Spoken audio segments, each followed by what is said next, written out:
The thought of losing again on Monday night should make them forget their problems and play their best game of the year.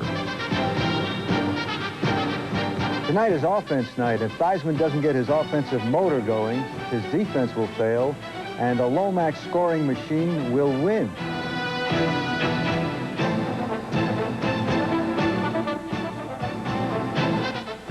This ESPN program is being...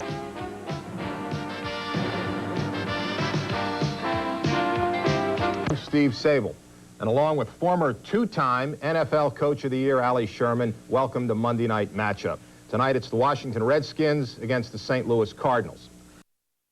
Began this season with high expectations, and thus far those dreams have been fulfilled. Their team is 3-1. For Washington Redskin fans, this year has been a nightmare, and they're hoping that tonight will be the night when Rod Serling steps in and tells them to relax, that what they've been watching over these past 4 weeks is the figment of somebody's sick imagination. Ali, the Redskins have won only one game. Well, it's a cinch that neither team's defense tonight is going to dominate this ball game. They each have had soft spots on defense, but this has been covered up by consistent offensive scoring. However, for the Redskins, this has been a changed year. They still have the good players in the special skill positions, receivers like Monk, Muhammad, Barnwell, great. Runners like Riggins and Rogers, but their consistency has deteriorated. The Cardinals, on the other hand, they have an offense that has covered up those glaring defensive weaknesses by a very consistent scoring punch. What I'm saying is I truly believe that tonight's game, the matchup will be offense against offense, and particularly a performance of quarterback Theismann as compared to quarterback Lomax. We'll be right back with a look at some skilled and not so skilled performances right after this.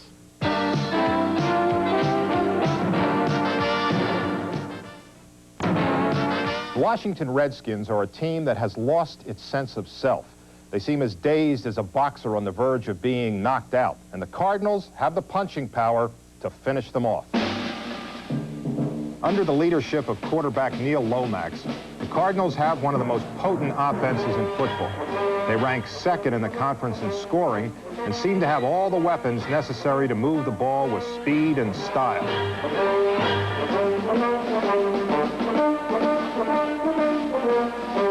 With players like O.J. Anderson, Pat Tilley, and all-pro wideout Roy Green, number 81, St. Louis has a multiple warhead offense, and it's armed and aimed at the division title.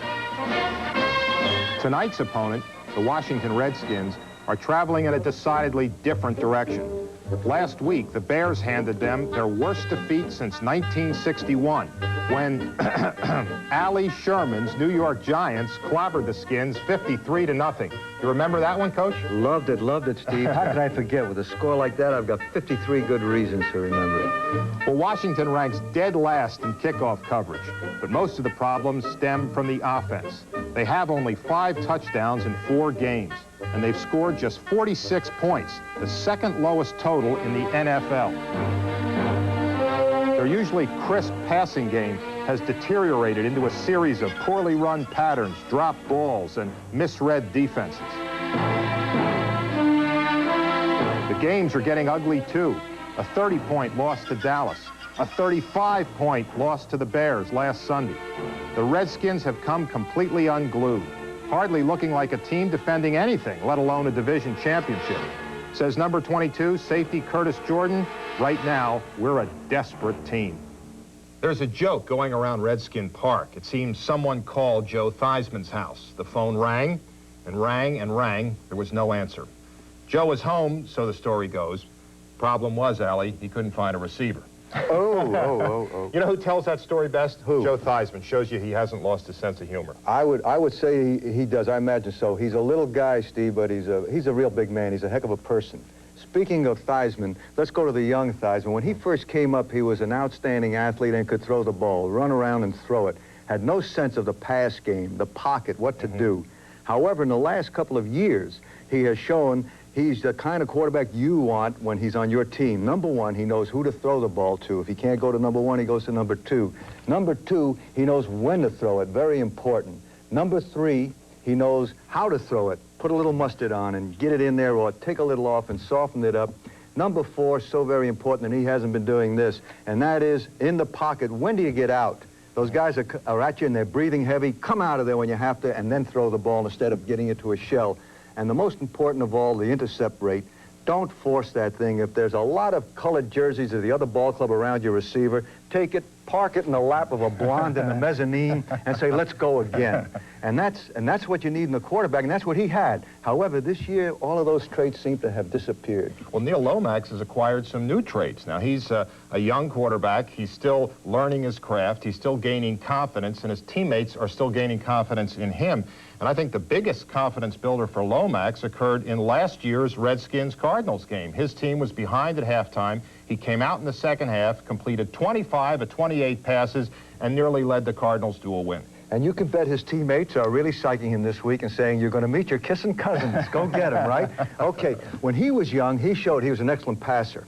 And his problem was the coaching staff philosophy, and his was go get the long pass, the big strike, right now, quick, regardless of defense. Yeah, he had no patience in those early years. That's right. You're right on track with that. He had no patience and understanding of... Now he has it, though. He has an understanding of the pass possession games, throw to the shorter receivers. And along with that, he also knows that he can't get impatient. But you know what, though, Steve? He's not all there yet. He really isn't, because he has shown, and there are games, when the going gets tight, when they fall behind, or he's getting hurried, then he reverts right back to that big pass. Well, I'll be right back to analyze a key element of Neil Lomax's passing game after...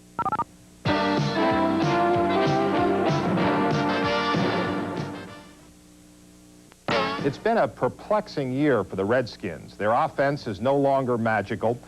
Their defense has been on a mystery tour and has disappeared. Washington's once respected defensive unit has given up more points than any team in the NFC except Atlanta. Tonight, that defense will be tested by the Cardinals' versatile passing attack. Last season, Roy Green, number 81, was the Cardinals' leading receiver in both games against Washington. He gained 360 yards and scored 4 touchdowns against the Redskins. 3 of those scores were on long bombs like this. Tonight, the Redskins will have more to worry about than just Green, because the Cardinals have expanded the dimensions of their passing game. Green still leads the Cardinals in receptions, but the next 3 St. Louis receivers are all running backs: Otis Anderson, Earl Farrell, and number 30, Stump Mitchell. Here, Mitchell is lined up as a wingback. Then he scoots into an open area in the center of the defensive secondary.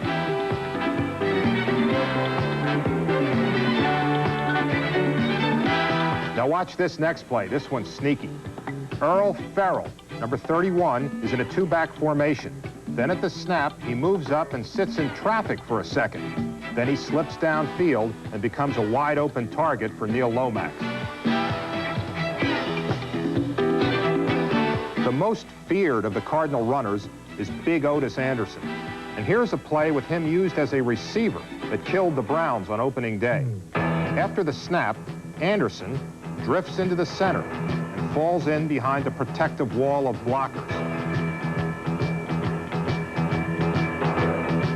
It's called a center screen, and with Anderson's running ability, a short pass like this ends up as a game breaker. In the NFC, the only running back to gain more yards receiving than Anderson is San Francisco's Roger Craig. Anderson is also used as a safety valve receiver. On this play against Washington, Lomax is pressured by Charles Mann. But Lomax avoids the sack by flipping the ball to Anderson, who has been standing nearby in case of such an emergency. Anderson's ability as a runner makes this play especially effective, because if he can avoid the first tackler, which he usually does, he'll gain good yardage. Last year, when the Cardinals played the Redskins, they passed twice as much as they ran. Tonight, Washington must match up against a passing offense that can and will attack in all directions. How do the Redskins defend it, Allie? The Redskins must have a disciplined, committed defense to take the biggest dangerous threat away from them. Their dangerous threat on the Cardinal team, Roy Green, number 81, one of the great deep receivers in all of football. How do you do it? You must say we're going to use a zone defense. There's nobody that's going to cover Roy Green man for man. And here's the way we do it, and we're going to take it away. Mr. Green, we're going to drop our safeties to 25 yards as soon as the ball is snapped. Our cornerbacks are going to be at 15 yards. Our linebackers are going back to 12 in the middle here, as they normally do. You look to see if you've got a little room to run around in. Now, that shuts him right off. Wally, we've just seen the Cardinals use those running backs to roll up yardage. Now, you're creating a defense that's going to allow them to use the running backs. Okay. You're conceding the short pass? Well, would you rather get burned by the big gun or picked away of the shot? Steve, what happens is, remember, you can't build 100% defense. What you're trying to do is say, okay, take a lot longer time to complete your passes. And now you got greater margin for error. The receiver could be wide open and drop the ball. The passer could have the receiver wide open and miss him. And along with that, there's a patience of Lomax. He still hasn't got it all there. And all of those things add up to shutting Roy Green down and the Redskins prevailing on defense. Now, I'll tell you something. Let's take a look at that. A couple of weeks ago against the Giants used this philosophy, and they made it tough on Lomax. Here's the Cardinal big gun, Roy Green, number 81. And to follow the St. Louis pass theory of look for the long ball first, you will notice quarterback Neil Lomax eyeballing Green all the way up the field. The defensive traffic is too heavy back there, but Lomax, demonstrating a lack of patience, forces the ball to Green. Hey, Neil, there could well have been a disgruntled back or two open in the short pass zones. In addition to mixing the deep pass coverages, the Giants show another way to pressure the Cardinal pass offense. Linebacker Lawrence Taylor, number 56, adds blitz to the charge of the defensive line. Lomax again spends too much time looking for the long ball receiver, exposing himself to the pass rush pressure and causing him to force the pass.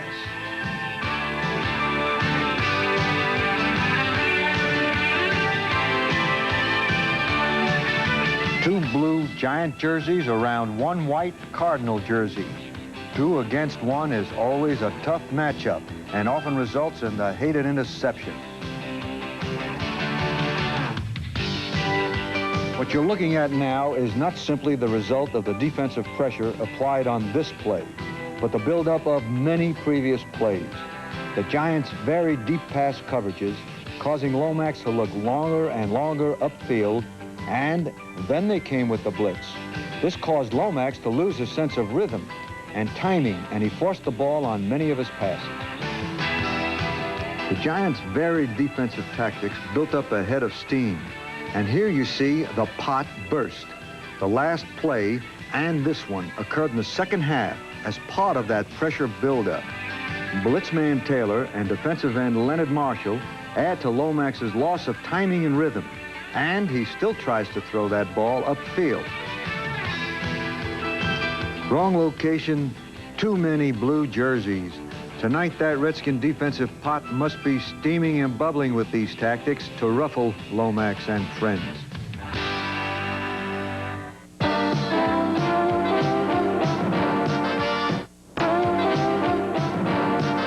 While the Cardinals' offense is all world, its defense has been lost in space. They've given up an average of 26 points a game and have allowed even more yards than the Redskins. Their pass rush has accounted for only 8 sacks, the second lowest total in the NFC. But their front four has always played well against Washington. Last season, the Cardinals sacked Joe Theismann 10 times in 2 games. Last year, the Cardinals' defensive linemen used a nifty little maneuver against Washington. It's called a drive and roll, and here it is. Eloy Scrooms, number 78, drives to the inside of guard Ken Huff, then rolls to the outside and into the Redskins' backfield. This is real slam dancing. Watch David Galloway, number 65, doing the drive and roll against All-Pro Russ Grimm.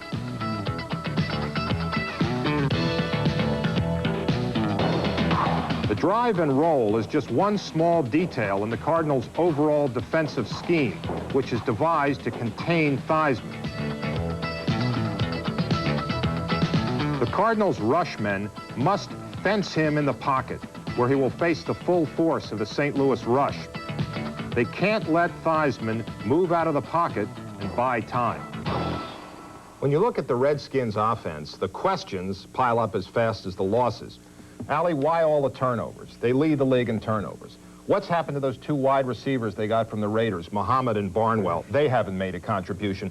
And what's happened to the great Redskin finishing kick? They used to be a good second-half team. This season, they have scored 7 second-half points. What's the answer to all these problems? I think I can answer your multi-part question with 2 major reasons, Steve. One psychological and one tactical. The psychological.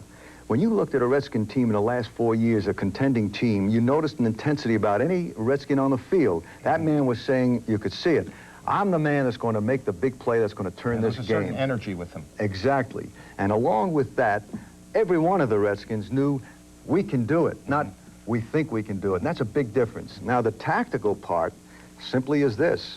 The quarterback must take them back to the things they can do best. Use the Riggins and Rodgers controlled running game, use the Theismann controlled passing game, and along with that, he puts it together to pressure those defenses. Well, that would seem to present a good matchup for the Redskins tonight because their running game is still very potent, and it will be matched up against the Cardinals' rushing defense, which is the weakest in the NFC. It's a great piece of timing for them to go. They should do another thing. They seem to have abandoned a great play they had. It's in the Redskin playbook, it's called the dash play. And it's simply Theismann dropping straight back as if to pass, drawing those linemen to him, and then scooting out to the side on a dash so that he's got room to throw the ball or take off with it. And I think if we want to look back at a very refreshing part of the past, let's take a look at Joe doing his thing against the ball club. At the snap, watch the Redskins center pull out to become Theismann's pass blocker. Theismann's drop-back action draws the defensive line upfield, setting them up to be sealed off by the Redskin offensive line, while the center serves as Joe's policeman. This will not only help Theismann take advantage of his mobility, but will also tax the stamina of the opponent's defensive line. And this will be especially important tonight against a Cardinals front four that has shown a lack of lateral and reactive mobility. You just saw Theismann dash to the right. Now watch Joe, again with the center as his protector, dash to the left, taxing and testing both sides of the defensive line.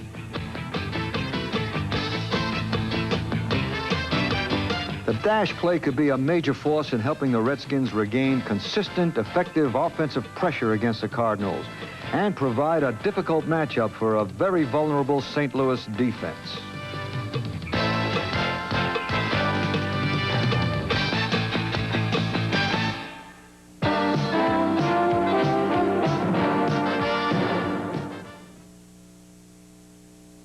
Let's take one final look at both teams. One is on a roll, the other is in a roll. But the Cardinals, with their spongy defense, are probably not quite as good as they look, and the Redskins can hardly be as inept as they seem. And, Allie, I like Joe Theismann. I think he's the perfect quarterback for Washington. He's a politician's kind of quarterback. He's persevered over the years. He's got guts and guile, and I think he's going to come out of that slump tonight and play a good game. Well, I think he's got a good chance to do that, Steve. I don't know about the St. Louis politicians or how they feel about it.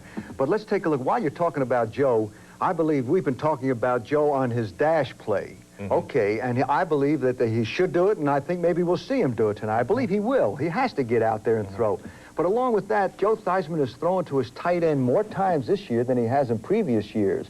And one of the soft spots, the biggest soft spot, in my opinion, against the Cardinal defense, pass defense, is in that middle. And we're going to see Joe go right up that middle to the tight end a bit. Allie, another point that this game is on natural turf, and the Cardinals, with those receivers, are a fast-track team. In fact, they've lost 2 of the last 3 times they've played on grass, and Allie, they have won in Washington only once in the last 10 years. Are you telling me you're beginning to shape up your pick for tonight? I'm ready for you to make the first pick. Oh, you got me, huh? Yeah. He outreached me for that check, folks. I've got to go first. Okay, here it is. In view of the fact that the Redskins, I believe, are holding a lot of hallelujah meetings this week. When you're in trouble, and it helps, by the way, and they say, hey, let's get going. And in view of that, and I think they're going to make necessary adjustments, I think it's too much to ask of them. And St. Louis has another dimension. There were close ball games last year, right? Right. Both clubs playing close ball. 2-point difference. Right. And they split, did they? Okay. Right. This year, the St. Louis Cards have an added dimension, and that is they do throw to those backs more. That, with a little more maturity on Lomax's part, I'm going to pick St. Louis, and I'm going 30-17, the Cardinals. All right, Al, you know, we've talked about statistics a lot, but there's no statistic for poise, and that's what the Redskins must regain. And I think they'll do it by going back to that grunt and grind offense, Riggins and Rogers off tackle, and I think they're going to get a good night's work from both those backs, and I think the Redskins are going to win. So we have agreed to disagree again. That's okay. All right, for Coach Sherman, I'm Steve Sable. See you next week on Monday Night Matchup. Monday Night Matchup was brought to you by Mazda Cars and Trucks. The more you look, the more you like Mazda value.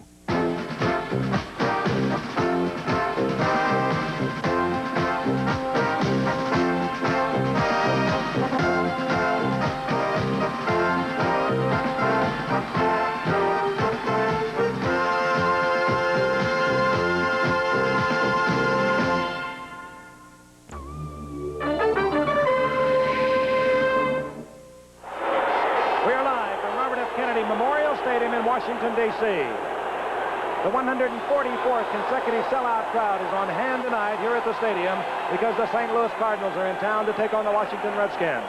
The standings in the Eastern Division of the National Football Conference, the Dallas Cowboys on top at the moment. A one-point victory last night, which we brought you over the Giants. St. Louis, they can move into a tie with the Cowboys if they can win tonight.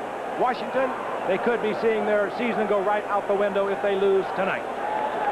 Hello again, everyone. I'm Frank Gifford, and welcome to our second consecutive night of ABC's NFL football. And tonight, another really good matchup in the NFC Eastern Division. The St. Louis Cardinals are in town here in Washington to take on the Redskins. And a smattering of boos greeted the Redskins when they were introduced tonight. The Redskins are in deep trouble. This is a city that lives and dies with this football team. A Redskin game is a social event. Congressmen are here, politicians, hardcore workers are here, and the blue collars. Everyone shows up. And over the past few years, it has been a very happy place to be because they have been to 2 Super Bowls in the last 3 years. A year ago, they were 11-5 and won the Eastern Division. They have started this season, however, 1-3, and they are beginning to wonder in this strong Eastern Division of the NFC if indeed the Washington Redskins are not in deep trouble. That's all you hear here in town. Meanwhile, the Cardinals, they are flying once again. Perhaps the most explosive offensive combination in football, Neil Lomax to Roy Green, will be represented tonight. It's a defense that is weak, but is coming on. O.J. Anderson is here, so we should have quite a football game. The quarterback's Joe Theismann, a veteran. He's had great years. National Football League's most valuable player, but he's in trouble at the start of this season. Many are blaming Joe for the problems here at the Washington, D.C. We doubt that very seriously because the quarterback usually gets too much blame as well as too much credit. Meanwhile, Neil Lomax is a genuine superstar on the rise, and we're going to watch him tonight, and I think we're going to be watching him go to superstardom in the years to come because he is a very special young man, this quarterback with the St. Louis Cardinals. And let's talk to Joe.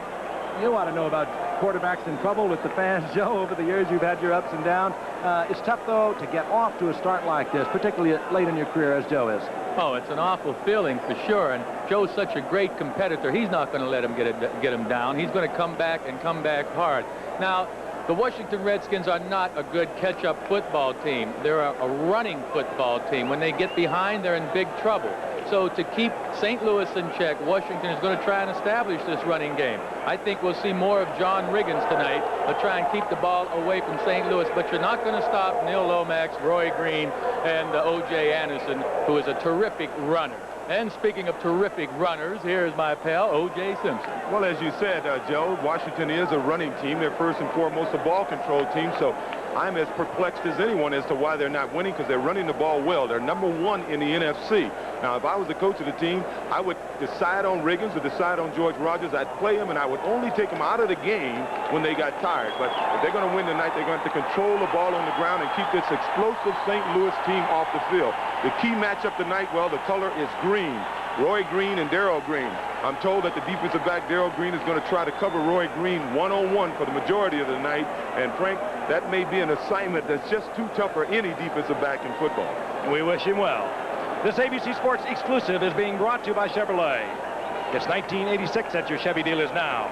Live today's Chevy, and by Miller Beer. Miller, made the American way since 1855, and by Liberty Mutual Insurance Company for all your auto, home, life, and business insurance needs. We're set to go, and Steve Cox recently signed, and a former Cleveland Brown by the Washington Redskins will kick off. There is Stump Mitchell, deep, number 30, back. You saw a quick glimpse of Stump. There he is, dangerous man. One of the best backup running backs in all of football. Plays behind the great O.J. Anderson. But every time he comes into a football game, he seems to make things happen. Steve Cox kicks off, and he kicks it a long way, hanging it high. That was his trademark with the Cleveland Browns, and Stutt Mitchell will bring it out. And he's hit at the 15-yard line, and this is what the crowd loves because they are applauding. The Redskins have given up 37 yards average on kickoff returns, and that's what they are applauding already. Neil Lomax, I spoke of him a moment ago, a young quarterback, now in only his 5th year. He does very special things. Otis Anderson, well, he keeps everything honest because Jim Hannafin, the head coach, really likes to put the ball in the air, and so does Neil Lomax, and well, they should, because Roy Green is great anywhere, and they have a youngster named Pat Tilley. Well, he's not so young anymore, working underneath. Set to go, first down and 10. St. Louis Cardinals at their own 16-yard line. And immediately, Lomax will put it in the air, and he just does get it off. That could have been intercepted. Darrell Grant popped Neil Lomax, beating the block and getting to Lomax before he could get that short little screen off. And that's going to be an interesting matchup tonight, Darrell Grant and Doug Dawson. That's what the Redskins are going to have to do. Besides keep the ball on offense on the ground, they're going to have to put pressure on Lomax. Man, of course, coming from the right side, the dangerous man on the pass rush. The linebacking core working without Monty Coleman, who usually comes in against the pass. He's not in there. Darrell Green. O.J. spoke of him a moment ago. They're going to try and stick him with Roy Green much of the evening, but they better help him or it'll be deep trouble for Darrell Green. Second and 10. Lomax in trouble. Chased out of the pocket. Now he just dumps it off. Dexter Manley pursuing Lomax with that hot breath on Lomax's back. And the crowd booing somewhat. They are really into this already, this crowd. They are booing because they thought Lomax could have been called for throwing it away. Well, not only did the cornerbacks and safeties do a terrific job covering that time, but the linebackers, Olkowitz and Kaufman and Malott, they did a heck of a job staying on the backs of the tight end. Tell you what Lomax did the last time he played these Redskins. That was in December when they lost 27-29. Lomax was 37 of 46, 468 yards, a couple of touchdowns, and they only lost that game when O'Donohue missed a long field goal in the closing seconds. Otherwise, they would have tied last year with Washington. On third and 10, they love to go deep, and Green is there, but he can't reach it. Off the fingertips. No, that was J.T. Smith. Green to the double coverage, and had that been a Roy Green, well, it could have been a sixer. I've never seen him really overthrow Roy Green. Normally, if the ball's out there like that, Roy will run and get it. Well, I guess JT's not quite as fast as Roy Green, right? And there is Ken Jenkins, formerly with the Detroit Lions. He's back on the punt, and if everything goes like Redskins would like it to go, they should have good field position. Good defensive effort on that first series. Birdsong puts it up very high. Jenkins puts his head down and just bulls into one hustling Cardinal. That's Harrington, right over the top of Harrington, and he is in the Cardinal territory at the 49-yard line. Joe Theismann, his career average is over 85% his career rating, coming into tonight with a rating of 42.4. 2 touchdown passes, 9 interceptions. That's not the Joe Theismann we've known in recent years. Many troubles here with the Redskins. You're looking at an offensive line that has carried the Redskins for the past few years with some changes. Of course, Jeff Bostic still out at the center position with a knee injury from last year. Retired is George Stark. First and 10, the Redskins. Their first possession inside Cardinal territory near the 49-yard line. Didier in motion. Here comes Riggins. Riggins hit at the line of scrimmage, squirts off to the left, gets a couple. It'll be second down and 8. Let's take a look at the defense. 14th and last in the conference against the rush. The Redskins would like to exploit that if they could. They're 9th against the pass. Overall, they are 12th in the conference defensively. Cedric Mack is in there at cornerback because there's an injury to Leonard Washington. Freddie Joe Nunn, the rookie first-round pick from Mississippi, is in that defensive unit because of an injury to Thomas Howard at the linebacking position. The second and 8, 3 tight ends for the Redskins. Do you think they want to run? Riggins with an opening, but he stepped up short of the first down. Sprawls to the 41-yard line. It'll be third and 2. It was Leonard Smith up there to make the stop. You see Riggins, there's a little counter move there, and what they're running is a nice counter. There was a blitz on that side of line of scrimmage. It really developed well there. But you saw Russ Grimm, an all-pro, go by a man. If he would have made that block, would have been much more running room for Riggins. And that first series of downs, Clint Didier, Don Warren, and Anthony Jones, all tight ends, were in the game. Third down, just about 3 as they marked it inside the 42. Griffin is in. He works well out of the backfield. But this is Art Monk. Wide open is Art Monk, and he's inside the 25-yard line. Falls down close to the 23 as Benny Perrin was there defensively, but nobody picked Art Monk up as he came along the line of scrimmage. They were in a zone covering deep, but somebody has got to get up close with Art Monk on a 3rd down and 3, or you would think so. Now, Benny Perrin made the tackle, and just after he made the tackle, he went straight to Leonard Smith, the strong safety, and talked to him. So I believe Smith broke the coverage. It was a nice catch by Art. There's a man who set an NFL record with 106 receptions a year ago, and he was totally ignored. The first down is inside the 25-yard line of the Cardinals. Opening moments from the nation's capital, the Redskins and the Cardinals. Riggins pursued from behind by David Galloway. Riggins gets just inside the 20-yard line. He'll get 3 out of it. It'll be 2nd down and 7. Joe Gibbs. He's perplexed like everyone in the nation's capital about this team. In his 5th year, came here in '81, lost his first 5, won the Super Bowl the following year. The next year they lost the Super Bowl. Last year they were 11-5. They've been on a major roll until they got derailed early in the year. They lost their opener to Dallas. They beat Houston. They lost to the Eagles, and they lost to Chicago. And everyone is wondering what's wrong with this football team. 2nd and 7. Riggins. And this is vintage Gibbs and Washington Redskins football. Just bulling it straight ahead with the big man, John Riggins. CJ Jr. on the bottom of that pile as Riggins brings the Redskins to a 3rd down and a long 2 situations. And with the way the rules are in the NFL this year, this is almost impossible to do. I know. And St. Louis happens to have the worst rushing defense in the NFL, giving up 4.9 yards per average carry. They didn't have enough room to point out the Redskins have only scored 2 touchdowns rushing and 2 touchdowns passing in 4 games. Riggins trying to get to the 1st down. I don't think he made it. E.J. Jr. slipped out there from middle linebacker, tripped him up. And it could be an early decision now for Joe Gibbs. I hope he goes for it. It'll be 4th down. The St. Louis team, they're capable of scoring a lot of points. Mosley started out on the field and then was called back. All right. Mosley, of course, the field goal kicker. John Riggins is in the lineup. They bring in Otis Wansley. He likes to block for John Riggins. He's been doing it for several years and doing it very effectively. He wears 39. The ball will go to Riggins. Good bootleg by Theismann. It'll be a touchdown. I don't know whether it was a call play or not. You know, Joe, sometimes you call it, sometimes you don't. Yeah, well, sometimes the quarterback won't tell anyone else because he wants everyone to carry out their fakes. John Riggins made a heck of a face diving over the line of scrimmage.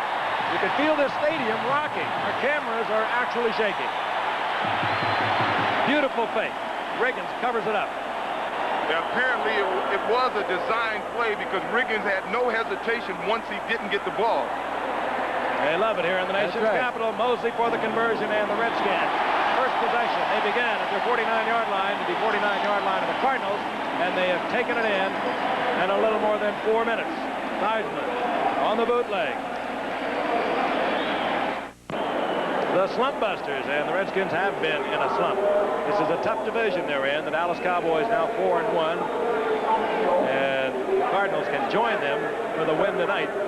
And these teams are not going to collapse, the Giants, Cowboys, or St. Louis. So the Redskins, if they fall to a 1-4 tonight, they are going to be in deep trouble. This has been the major concern around the nation's capital. Stump Mitchell is back once again.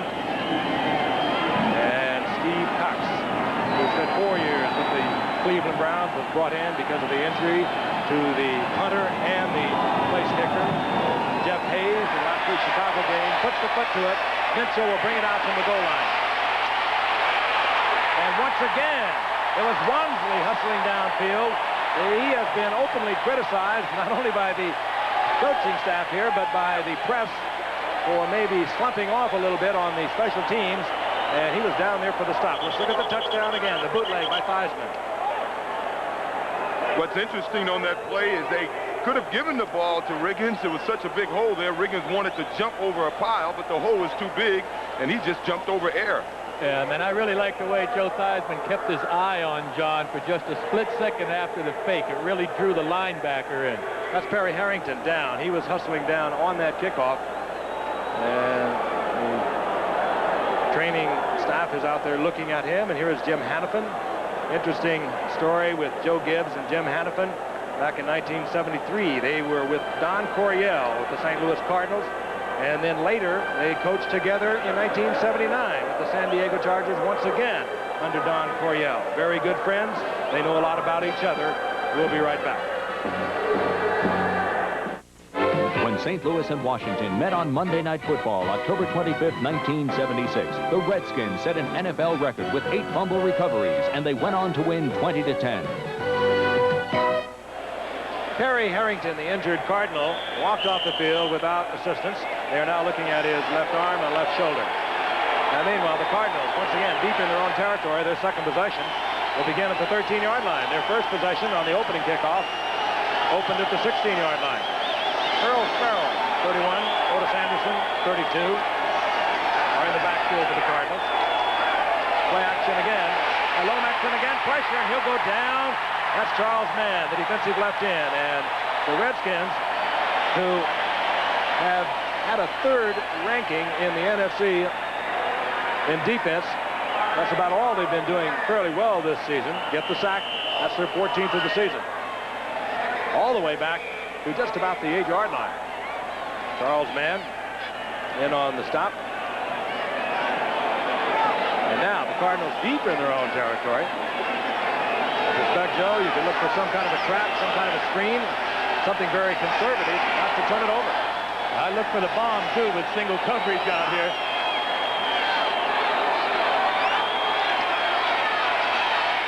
Anderson is tripped up right at the line of scrimmage, and he works for a couple of yards. Darrell Grant sliding out there from right tackle to make the stop, and getting help from Rich Malott. Well, one of the big criticisms of this Washington team is that they've been playing without intensity, especially on their special teams. Well, the first 2 kickoffs, we saw that this team is sky high. When you look on the sidelines now, they're sky high. They're down at 14. Time remaining in the first quarter. The Redskins on top. They scored on their very first possession. Theismann rolling it in on a bootleg from 14 yards out. Lomax again needs to shoot out of the pocket.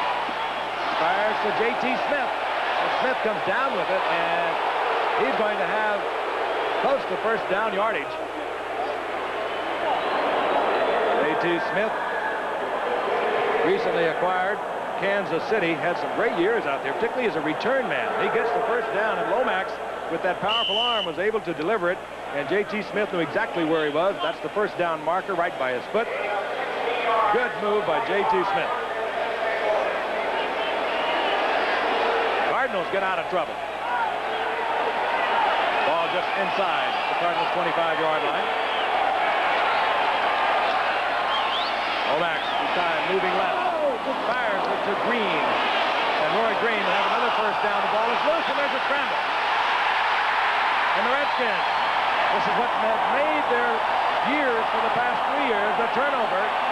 This time they get another one. Mel Kaufman, the coming end of the night, they were -12 in the takeaway giveaway ratings. Got it in there, Joe. Yeah, he did. It was his own defense that time, and Roy Green just found the open spot, but he forgot to hold on to the ball. Swarming defense, and that is what has caused so many fumbles and interceptions by this Redskins defense over the years. They have not had it in the first 4 games. They are back to it tonight. A very spirited defensive team. Again, on the ground. This time it's George Rogers. Hard to tell which one's going to be in there. There really is no philosophy, I don't think, to how they bring George Rogers in. I think they run Riggins until he gets a little tired. He's up there in years, and then they bring in George Rogers, who, of course, had those great years down in New Orleans, former Heisman Award winner at South Carolina, and acquired by the Redskins for a first-round draft pick in the offseason. Second down and 8. Ball inside the 40-yard line of the Cardinals. That's Monk in motion. This is George Rogers again. And Rogers Bulls for a couple. It'll be 3rd down and 5, and we're back in that situation, O.J., that I know that you don't care much about. When you're running back, you like to stand there and run the football. Well, I think you have to get the feel of the game. There are runners around the league that are more effective rotating, but when you have a back like George Rogers, he's accustomed to running the ball 30 times a game, just like Riggins would be if he was a little younger. And for them to have the proper feel of the game, you got to give them the ball and leave them in there. 3rd down and 5. 4 wide receivers in there for the Redskins. Theismann buys the time. Fires it out to Barnwell, and Barnwell will have a 1st down. He's down close to the 24-yard line, working in front of Wayne Smith. And Theismann, who has been much maligned here in the nation's capital, is hot tonight thus far. This is just a nice little out pattern. Wayne Smith just gives him a little too much room. I think Wayne was afraid he was going deep. It's only the 3rd reception of the season for Barnwell. Barnwell, of course, came just prior to the season from the Raiders, where he was a starter a year ago with 45 receptions. No one could figure out why Barnwell had been fairly well shut out thus far this season. Well, he gets a Redskin 1st down at the 24-yard line. Rogers hit at the line of scrimmage. He'll squeeze a couple out of that one. E.J. Jr. and Duda. Defensively, Jr. has been a very active middle linebacker thus far. Well, that's what they'll do, a good running team, especially when they're controlling the offensive line like the Redskins are right now. They'll force those linebackers to make all the tackles, and that's going to open up that short passing game. Cardinals' Perry Harrington was injured earlier. We get a report from the bench. He will be back. He has a sore shoulder. 2nd down and 7. Rogers.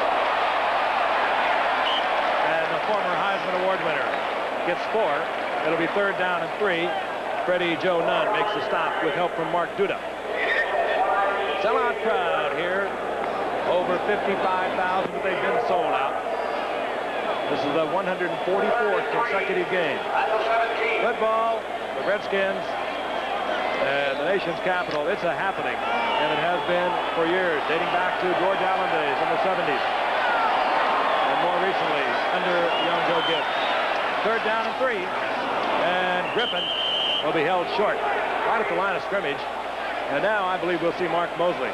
Well, Benny Perrin came with a free safety blitz that time and kind of fouled up the blocking. Yeah, but George Rogers, he has to be able to catch the ball somewhat. And on a 3rd down, when you have a guy like him and a guy like Riggins, between the two of them, you must be paying them $1.5 million. They should be in the ball game on 3rd down. I agree. Mosley is 4-5 on the year, one of that vanishing breed, a straightaway kicker.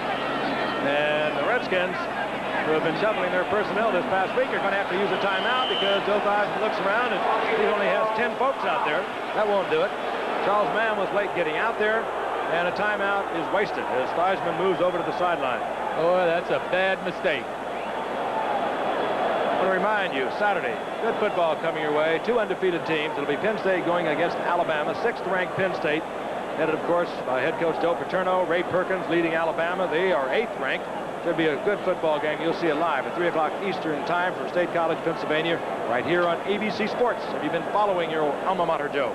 Yeah, I've been following them, and they're doing a good job. You know, I hate to see teams waste timeouts. We had a game last night with the Giants, and if they had another timeout or two, who knows what would have happened. Here we had a man just simply forget to get out on the football field, and it cost his team a timeout. That may come back to haunt him. Yeah, I imagine it's the same as when I play. This used to drive coaches up the wall. It really does. I mean, you rehearse this, you practice it. You come out here on usually a Saturday for a Sunday game. You do it on a Sunday for a Monday game. You go through these special teams. Somebody doesn't show up, you blow that timeout. And why do you have Charles Mann, who is a defensive end, out there blocking anyway? Why wouldn't you use an offensive lineman? They have the Hogs. Meantime, they send out a defensive end to block for the field goal. Well, he's as big as any of the Hogs. He's 6'6" and 260. You want your biggest guys on those field goals and those PAT teams. You look at Dallas. They had 2 tall Jones blocking on their PA and field goal teams. I'd be afraid the kicker would hit him in the back of the head if he stood up. Washington into tonight 1-3. The Cards are 3-1. The Cards got off to a good start. They beat Cleveland 27-24. They beat Cincinnati. Then they lost to the Giants. Then they beat Green Bay 43-28. minutes remaining from the nation's capital. The Redskins off to a good start. Joe Theismann took the first possession after the defense held the Cardinals inside their own territory, inside Cardinal territory. Theismann rolled it in for 14 yards out. Now on their second drive, Mosley puts it through the uprights from 33 yards out, and the Redskins have a 10-0 lead over the St. Louis Cardinals. I'm sure this is not what Jim Hannafin, the coach of the Cardinals, had in mind when they came into the stadium tonight. We knew they made him tough at Jackson State, and of course where Walter Payton is from, and Perry Harrington back in the ball game. He was shaken up, was on the field for several minutes, went to the sidelines. He's back in the game, and Stuff Mitchell is deep to await the kickoff of Steve Cox. Steve Cox is a lot into the ball. He has a 60-yard field goal to his credit with the Cleveland Browns. And he was brought in, as I mentioned earlier, because of an injury a week ago to the punter and place kicker, Jeff Hayes of the Redskins. Here comes Mitchell. Mitchell was tripped up again at the 15-yard line, but this time he sprawls out over the 20-yard line. At least the Cardinals will have a little bit better field position. And we know the Redskins will not get cocky with a 10-0 lead, because that was the situation in their last game against the Chicago Bears, and the Bears rolled up 45 unanswered points. They took the kickoff after the field goal that put Washington up 10-0, and Willie Gault took it 99 yards for a touchdown. And that was the play in which the punter and kickoff man Jeff Hayes was injured. It was Katie Barr the door after that, as the Bears went on to a 45-10 victory. First and 10. Cardinals from their 21-yard line. Again, Lomax in the crowd. Down he goes again. 3 consecutive series now. Lomax has been sacked. This lost all the way to the 11-yard line. It was Dave Butts getting in, forcing the stack right into Lomax. Well, again, this is what Washington has to do, get pressure on Lomax. The reason he didn't throw this ball, by the way, it was very good defensive coverage by Tony Peters. He's trying to get to his left, and here he just simply trips and falls. You get that pile back in the quarterback space, and it's tough to move around back there. Tough to move around, tough to see as well. Second down and a little more than 20. Anderson, he gets some of it back out over the 15-yard line to the 17. It'll be third and long, third and about 14 as Charles Mann nails Anderson. He's a dangerous man. They use him really as the honesty, for the honesty factor, if you will, on the run. You can't come in and just all-out pass rush against the Cardinals, because this man will burn you if you do. He's a good receiver. He had 70 receptions a year ago. And, of course, it's a deadly runner. Third and 14 from the shotgun. Pressure again. Man from the right side. He hit Lomax. The ball came loose. And that was one wide open shot. Lomax never had a chance. No one even touched man. Old Tootie Robbins, he better get his helmet on straight. Man just whipped him severely that time to get in on Lomax. Second sack for man. And that one had to hurt Lomax. The crowd, listen to them. They've had little to cheer. And the Redskins are going to get it back in good field position once again. Carl Birdsong. Once again, kicking from deep in his own territory. We'll watch it from the end zone. Ken Jenkins is positioned up about midfield for the Redskins. Not a good kick by Birdsong. And it hit a Redskin up at the 46-yard line. Stuart Anderson covers it, and the Redskins will have a first and 10. They'll have it at the Cardinals' 45-yard line. They have a 10-0 lead, 4:18 remaining in the first quarter.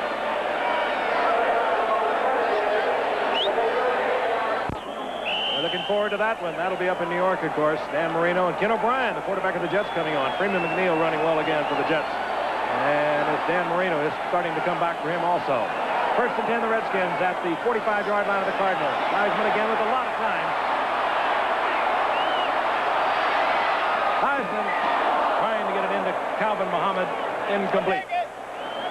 It'll be second down and 10. It was Nico Noga chasing Theismann over to the sideline. The Redskins defense has been strong.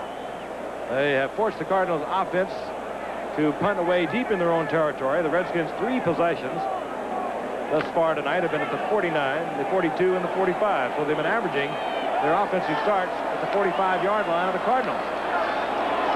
That's a rare happening for the Redskins this season.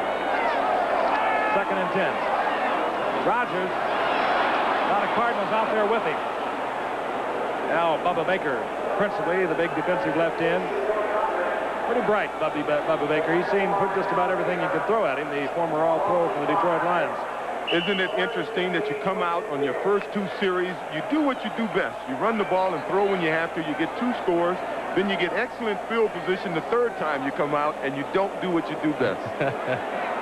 I'm surprised, too. We've said from the beginning of the show, Washington has to run the football. They're on the 3rd and 15. They bring in Keith Griffin. He's number 35.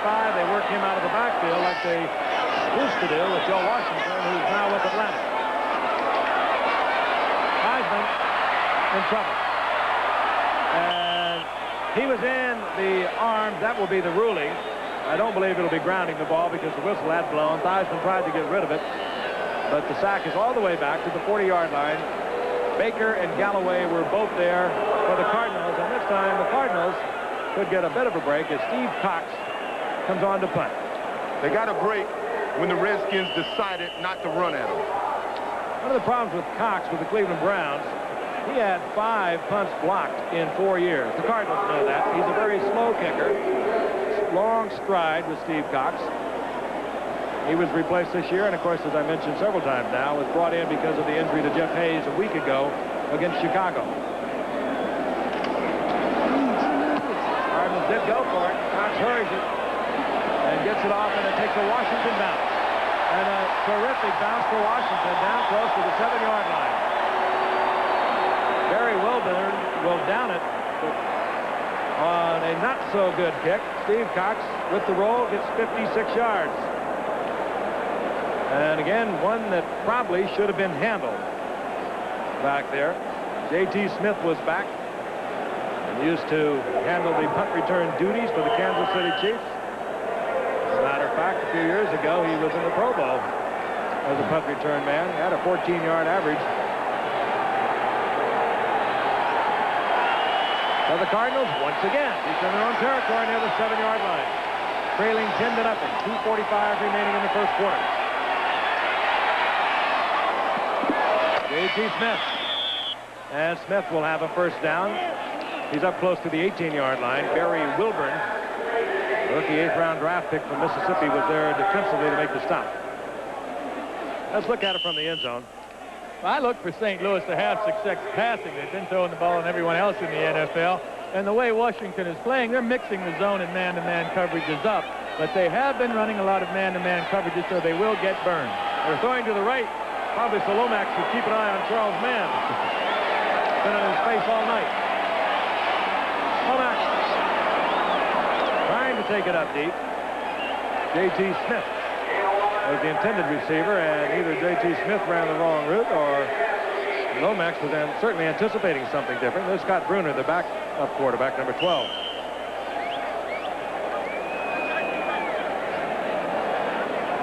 They always seem to get out to that early start, the Washington Redskins. And then they've had trouble, as you can see, in the 3rd and the 4th period. Their opponents have had great success against the Redskins in the 4th quarter. Could be the conditioning factor. Maybe the Redskins are out of shape. 2nd and 10. That's Farrell in motion. O.J. Anderson. And the defense stretches it out. And Anderson is held for about a yard. Olkowitz was there. Dave Butts was there. Kaufman. It'll be 3rd and long. They'll bring in a couple of extra defensive backs for the Redskins.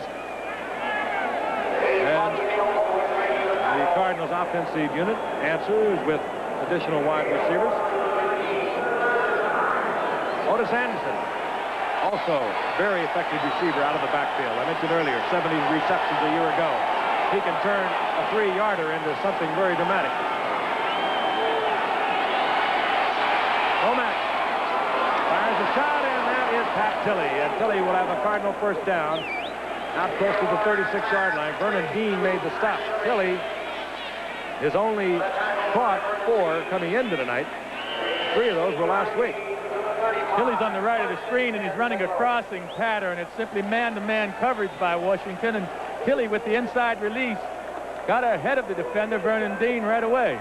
Dean just couldn't catch up to him. Great performer over the years for the Cardinals. That's his 421st reception. First down, Cardinals. He trails 10-0. Again, Lomax takes out of the pocket. He hook slides out over the 40-yard line. He'll get 6 yards out of that. And the football game breaks out. I don't know what Dexter Manley is upset with. Otis Anderson really laid a nice block on him, but it was perfectly legal. I think Dexter didn't like the somersault that he had. The finger is pointed, and obviously pointed at Otis Anderson. And last play, by the way, Lomax was a little crossed up. It appeared to be the Washington Redskins went away from their man defense and played a zone. He just didn't have anywhere to throw the ball. No flags down. So it'll be 2nd down and 5 as they mark it at the 40-yard line. Maybe we can see this. It'll be Otis Anderson. He's number 32, bottom of your screen on the left. And Manley doesn't see him. And Dexter Manley, I think, probably felt grave danger about his knees. He didn't like that. But again, a clean block. Lomax. Roy Green. And Green, who has burned the Redskins so many times, will have a Cardinal first down inside the 40-yard line. As a matter of fact, last year, Roy Green, in the 2 games, just was dynamite. Let's take a look at him again. 4 touchdowns he scored last year. He just put so much pressure on. He drives that cornerback deep. The cornerback has got to respect that speed.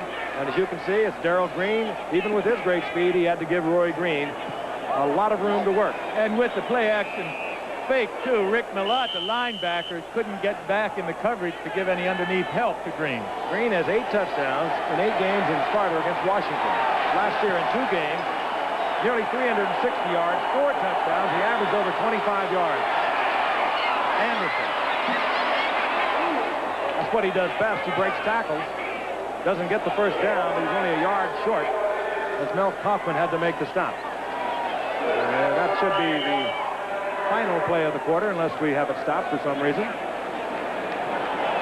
So the Cardinals finally get out of their own territory. They'll have a 2nd down and 1 at the Redskins 31-yard line when we come back to the nation's capital right after this. This ABC Sports exclusive is being brought to you by Chevrolet. 1986 at your Chevy dealers now. Live today's Chevy. Second quarter action, and the Redskins are on top 10-0. But the Cardinals are on the move, finally getting out of their own territory. Only in this drive.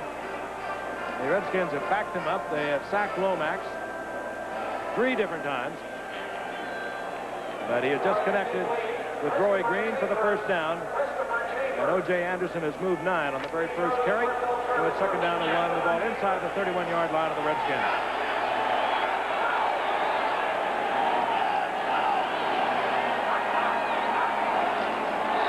O.J. Anderson gets a good block from Farrell. Anderson gets the first down at the 25-yard line, and there is a Redskin down.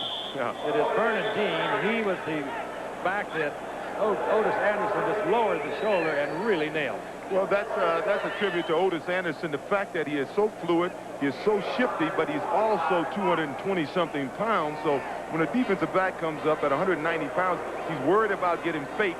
So he has to be light on his feet, and Otis can plant and deliver the blow as he did on that play. Anderson took one look at Vernon Dean, who actually is 178 pounds. He just lowered his shoulder and ran right over. That's the second guy that Otis has sent to the sidelines because of Dexter Manley, who was hurt earlier, or was mad earlier at Otis Anderson. He's on the sideline. There's Anderson. He has the football. Now, you see... There's Vernon Dean. He's 32 also. And he just is not big enough to handle that. And he remains on the natural surface here at RFK Stadium. They continue to look at Vernon Dean. Vernon did technically a bad thing. He went in there head first with his head down. Once again, a week from tonight, Miami Dolphins will be in New York to take on the Jets. Jets got off to a horrendous start against the Raiders in the first game, but they have pulled it together. They are 4-1. They're getting great play from Freeman McNeil. He can be just about as good as there is in this game today running the football when he's right. And, of course, Dan Marino doesn't have the duper, but he has the other Mark Clayton. Had 5 receptions yesterday as Miami beat Pittsburgh 24-21. And there's Big John Riggins. And meanwhile, they continue to look at his teammate out on the field, Vernon Dean. O.J. Anderson made a nice gesture there. He went over to check on Dean to see if he was all right. Good sportsmanship. Anderson had a tough time in the Cardinals' only loss of the season to the Giants. I was at that game up in New York, and he went out of the game on 3 different occasions with 3 different injuries. He injured his back. He had a neck injury, a leg injury, and maybe it was just coincidence, but that's the game that the Cardinals have lost in the season thus far. They lost it to the Giants 27-17. Greg Williams comes in at right cornerback, replacing Dean, number 47. The first down again, the ball at the 25-yard line of the Redskins. Lomax. J.T. Smith inside the 10-yard line, and Lomax getting the time now. He's got the hot hand. He is throwing those little short ones, and that will keep the defense off of him. There's Smith, just a little slant in, timed out beautifully between linebackers. In between Okowitz and Kaufman, and the first down is inside the 10-yard line. First down, goal to go. Got to watch J.T. Smith. He can run with the ball after he catches it. In 1980, he was an All-Pro. He led the NFL in punt returns with Kansas City. Roy Green is split to the left. Silly to the right. Lomax tries to get it into the tight end. That's LaFleur. It's incomplete. It'll be second down, goal to go.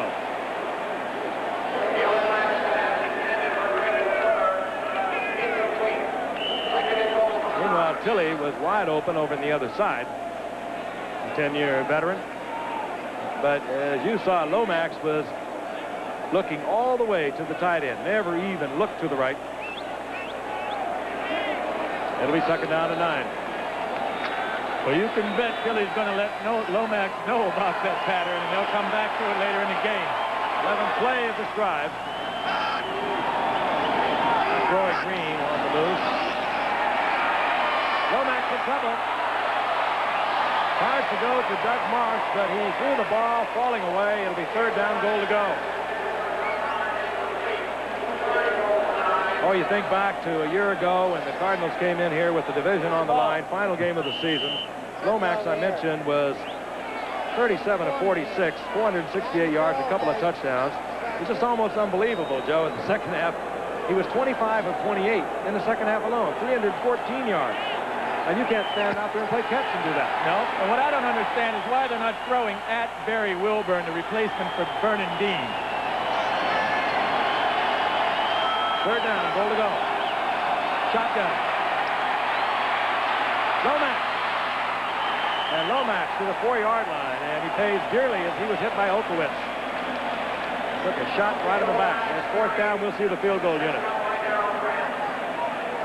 We understand that Vernon Dean has a mild concussion, and we do not know whether he will be back. Well, when you have a substitute come into the game, obviously the substitute, because he can't play as well as the guy ahead of him, seems to me that that's the man I'd be throwing at. Neil O'Donohue, 7 of 10 this season. The best effort this year, 49 yards. Scott Brunner is the holder. This will be a 22-yard attempt to put the Cards on the scoreboard for the first time tonight. And so the drive pays off for the Cardinals. They put 3 on the board. They trail the Redskins 10-3. Early moments of the second quarter from Washington, D.C. Ken Jenkins is deep for the Washington Redskins. He's urging the crowd to get into it, and they come to their feet. They've got them trained down here. Sickles, go get it. Bring it back. They are all on their feet. Neil O'Donohue to kick off. This has been the quarter that has really hurt the Redskins this season. They have given up 61 points in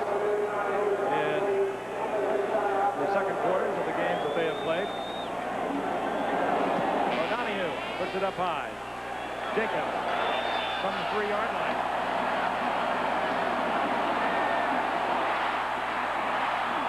And Jenkins moves it out to the right side. The flag goes down late. Jenkins is up to the 29-yard line, but again, flags are down. I think they're going to call roughing on O'Donoghue, and this may be the first penalty on a kicker that I've ever seen. He's a big man. He goes 6'6". Personal foul, and the Redskins will get additional yardage. A referee tonight, Tom Dooley. Personal foul, number 11 of the kicking team, hit out of bounds. It was O'Donoghue, and it's a first for me, Joe. I've never seen a kicker get involved in one of these. Not in front of the opposition bench either. And he better look out for that payback element, you know.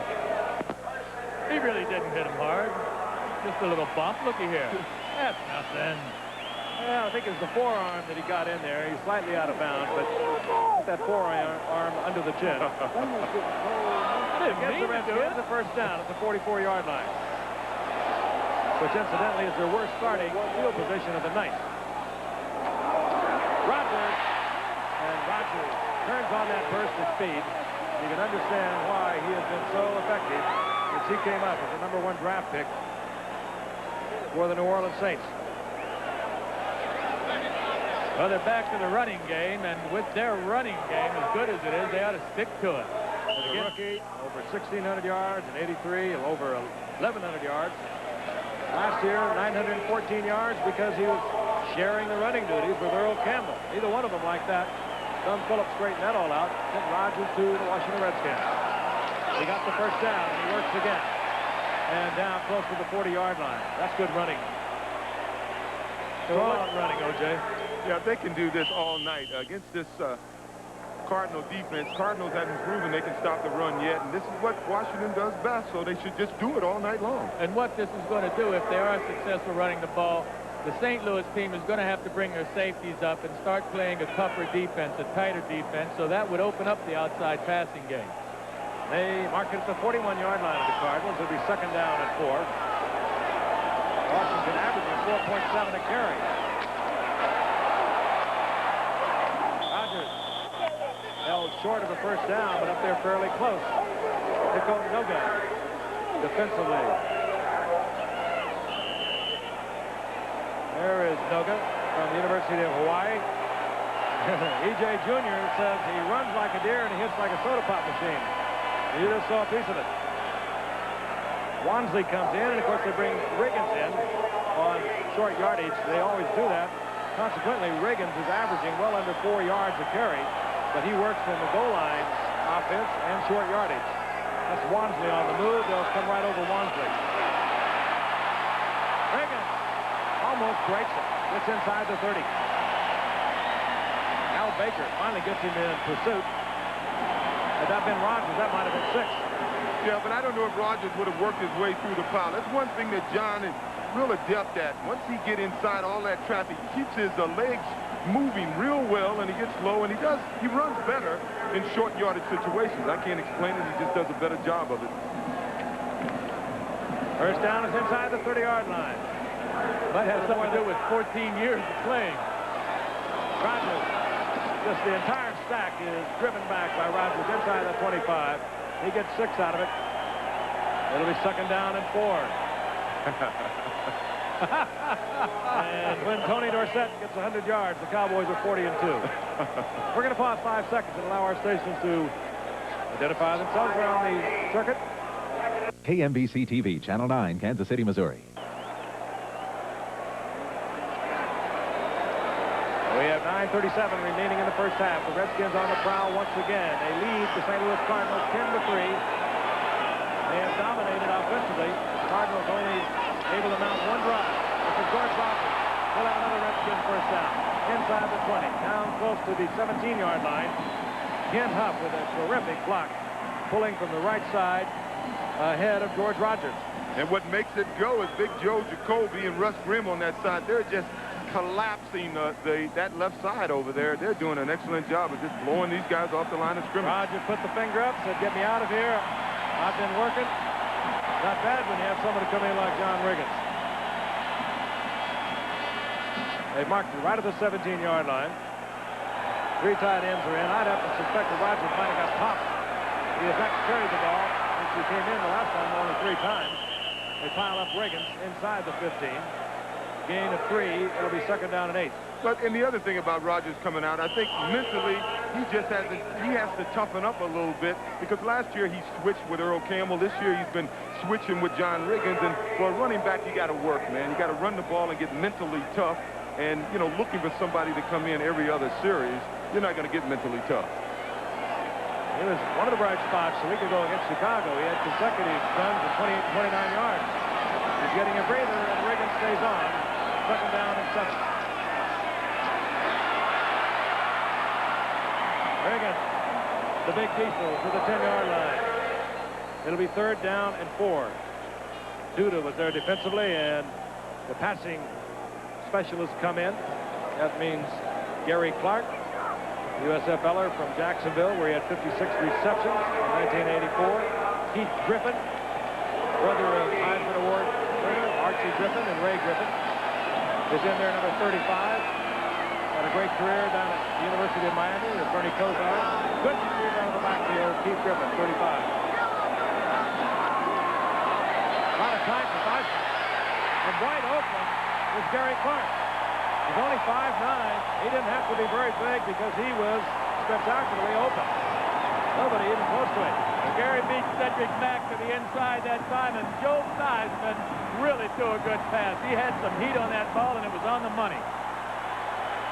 Well, perhaps they were riding the Redskins off just a little early. With 7:25 remaining in the half. They strike once again.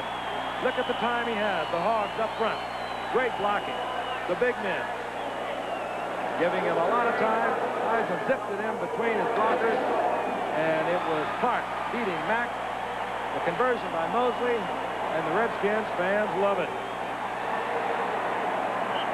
We'll be right back. Midway through the 2nd period, the Redskins have a 17-3 lead. The crowd loves it, but they also are apprehensive. They remember last December, and it was at halftime a dominating lead by the Washington Redskins. 23-7. And that game wound up in the closing seconds with the Cardinals almost winning and missing a field goal by O'Donohue. The Redskins winning it and the division 29-27. Cardinals trouble on defense, but still a very explosive offense. Steve Cox. And it takes Washington bounce, and it does get into the end zone. It's covered by Stump Mitchell. That'll be the touchback, and the Cardinals will get it out at the 20-yard line. I wouldn't expect Stump Mitchell to let that ball hit the ground. You want to try and handle these things if you can. He could have run up there and caught that. Okay? Maybe the ball was coming like a knuckleball, and I think he just couldn't judge it. Neil Lomax comes back out. He has been hammered tonight already. 3 times he's been sacked. The Redskins have turned one other thing around. Into tonight's game through the first 4 games, they had only started 2 drives in their opponent's territory. They've done that 3 times tonight, and they have made it paid off. 1st and 10, the Cardinals at their own 20-yard line. That's Roy Green, the big play man, number 81. Lomax to Tilley. And Tilley breaks the tackle and gets out close to the 27-yard line. Neil Okowitz covered Tilley there. Tilley got 7 out of it. What a fine receiver Pat Tilley is, and he really compliments Roy Green. Tilley's the smart pattern runner, and Green has the speed. They really do a good job complimenting each other. It'll be 2nd down and 3. Green and Tilley both deployed to the left. They'll usually work one of them back in motion.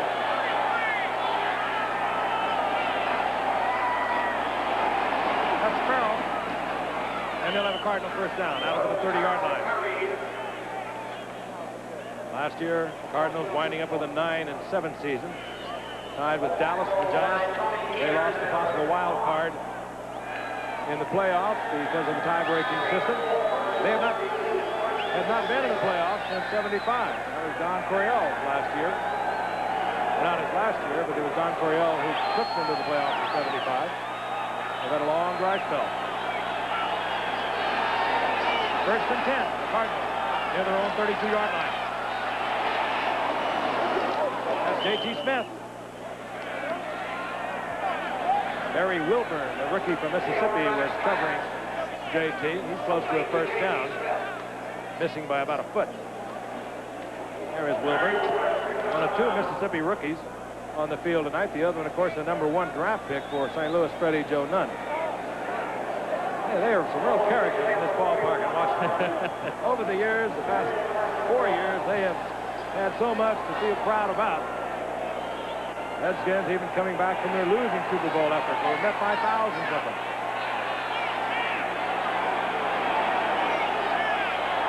Second and less than a yard. A waist down, Lomax considers it.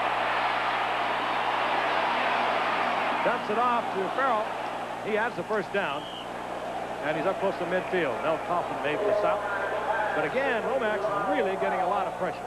Yeah, that last play, though, 2nd and 1, sometimes you expect the defense to be blitzing or coming hard to protect against the first down gain. You know, they figure they're going to run the ball. Well, Lomax picked it up and went for the bomb.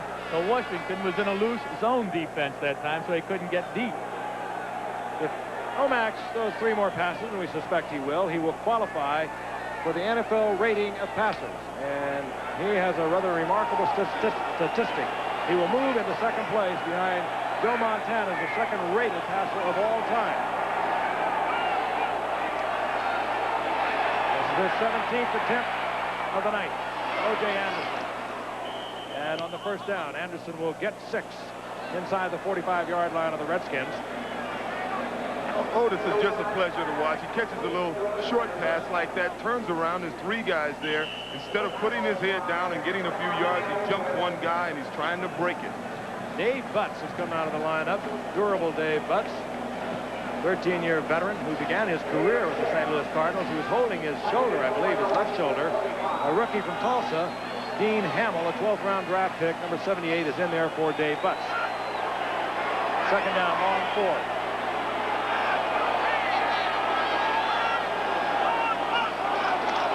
Flags are down. You saw the movement, I think, and Anderson is dropped behind the line of scrimmage. There was movement. I don't know whether the Redskins were drawn off or not. Well, Roy Green was in motion, and I gather his assignment was to block the outside linebacker, and he started upfield just a little too quickly. Here's Tom Dooley.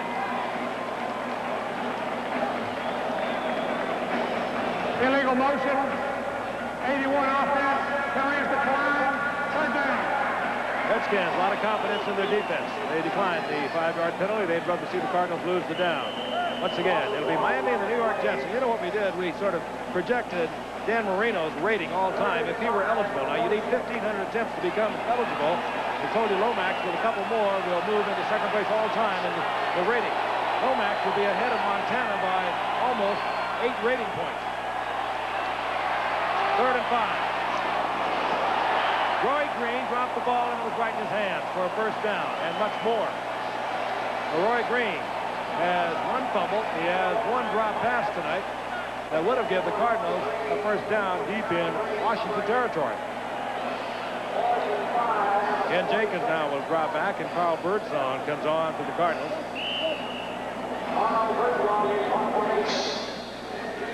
Jenkins with a little over a 10-point average returning punts, as we mentioned earlier, with the Detroit Lions over the past couple of years. Mike Nelms with the Redskins for so many years during their winning season.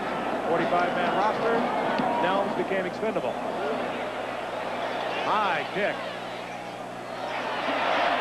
Cardinals try to get down under it, and they do not make it. It will be a touchback, and the Redskins will have the ball at the 20-yard line. That punt 46 yards, but it nets out at 26. We'll be right back. The Redskins, Dave Butts, working on his left arm or left shoulder. And that would be quite a loss for these Redskins. The big man over the left side who was drafted originally in 1973, #1 by the Cardinals. First down and 10 the Redskins. They have a 17-3 lead. 3:37 remaining in the half, and they'll keep it on the ground. Over on the left side, George Rogers works for about 3. Up over the 23-yard line. It'll be second down and 7.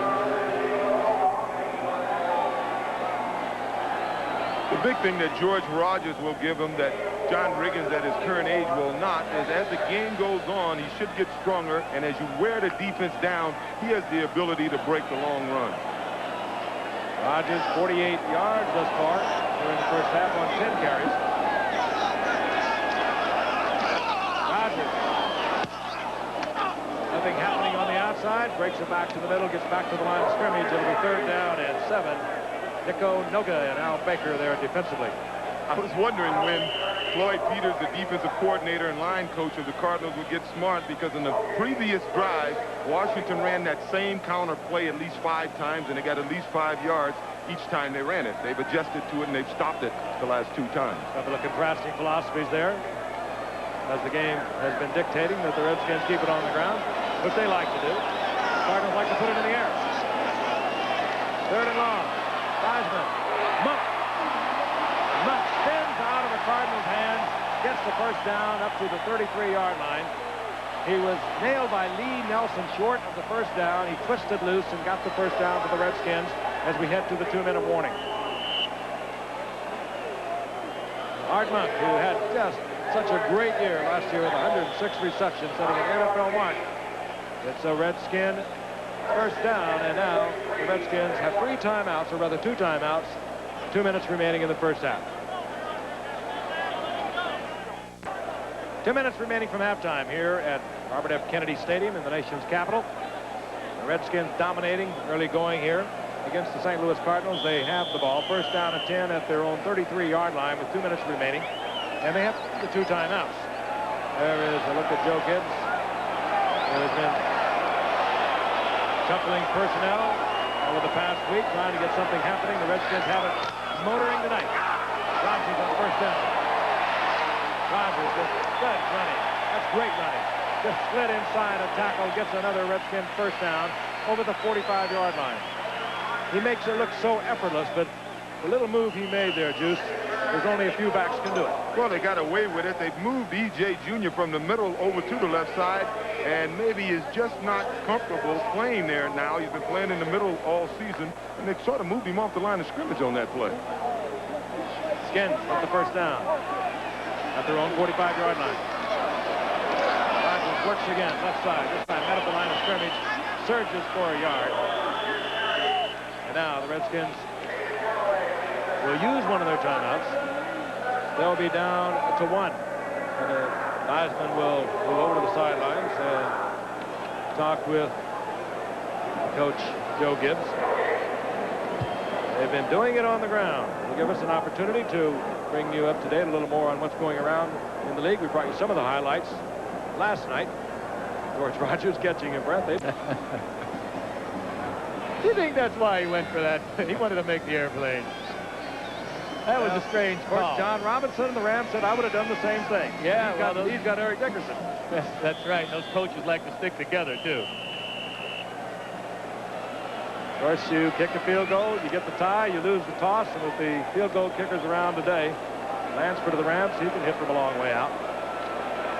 That Ram defense is tough this year, though. Can't fault many of the decisions Bud Grant has made over the years. Second down and 9 for the Redskins. 1:17 remaining in the half. They have 1 timeout. Theismann. Strong arms it deep. And a good defensive play. Wayne Smith. He was stride for stride with Gary Clark. Stuck a hand up there. Theismann had that right on the money. Well, I think it was a little bit of an underthrow. You'll see here that the receiver's got to slow up a little bit. If Joe had that ball really out in front, it would have been 6. But a fine defensive play by Wayne Smith. Another former Detroit Lion performing here tonight. They got him back in '82. And he's been a starter ever since he arrived. There he is, Wayne Smith, out of Purdue. Third down, long yardage. Gary Clark again, split up at the top of your screen. Art Monk to the right. Gary Clark, probably deep breathing out there. Didn't think they'd work to him again, but they do. They try to get it in there, and it was batted away by Lee Nelson, as once again Theismann tried to get it to Clark. That'll bring up 4th down. I'm really confused about this Cardinal defense. It's apparent they're very poor against the rush, but they also don't get much of a pass rush out of the defense, and I know that's one of the things they've been concerned about. So you can't rush the quarterback, and you can't stop the run. How can you be 3-1? You better score a lot of points. That's how. All right. They only have 8 sacks in 4 games, 4 interceptions, and they are last in their conference against the rush. Steve Cox to punt for the Redskins. J.T. Smith is back. High towering kick. And on the natural surface, sometimes you can hope it'll die, but it does not. Into the end zone with 56 seconds remaining in the half. And the Cardinals, with an explosive offense that has fizzled thus far this evening, has 3 timeouts. And a 54-yard punt, and once again, it got into the end zone.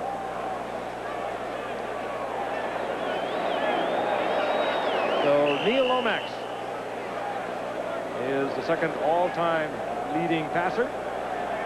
History of the NFL. He is qualified with 1,500 attempts, and he trails only Joe Montana. Well, actually, he needs 1 more attempt. Cardinals' best field position in the first half has been the 21-yard line. They'll keep it on the ground. Stubb Mitchell. He gets the first down. The Redskins are, of course, concerned with the pass, but now it'll give Lomax a little bit more freedom to put that ball up in the air. Let's see if he does. He has 3 timeouts. I don't know why he didn't just use one. He's wasted 10 seconds, 12 seconds already. Underneath to J.T. Smith, and he's to the 45-yard line. I think we'll see the timeout now, and we do, stopping the clock at 27 seconds. And Neil Lomax now has qualified with the 1,500, the minimum of 1,500 attempts to be rated, and there he is, 83.8, just ahead of Roger Staubach. And we mentioned earlier, a week from tonight, we're going to be watching Dan Marino, and we have projected his career ahead to 1,500 attempts, and he's thrown for over 1,000 already. His young career, he would be the leader. He would have a rating of 100.5. And Neil Lomax, we are going to take a close-up look at halftime. He's sort of been lost in the shuffle of the Joe Montanas and the Dan Marinos over the past couple of years, but a year ago he threw for over 4,600 yards. No passer in the history of this game, with the exception of Dan Faust and Dan Marino, has ever thrown for that many yards. And he kind of labors in obscurity out there.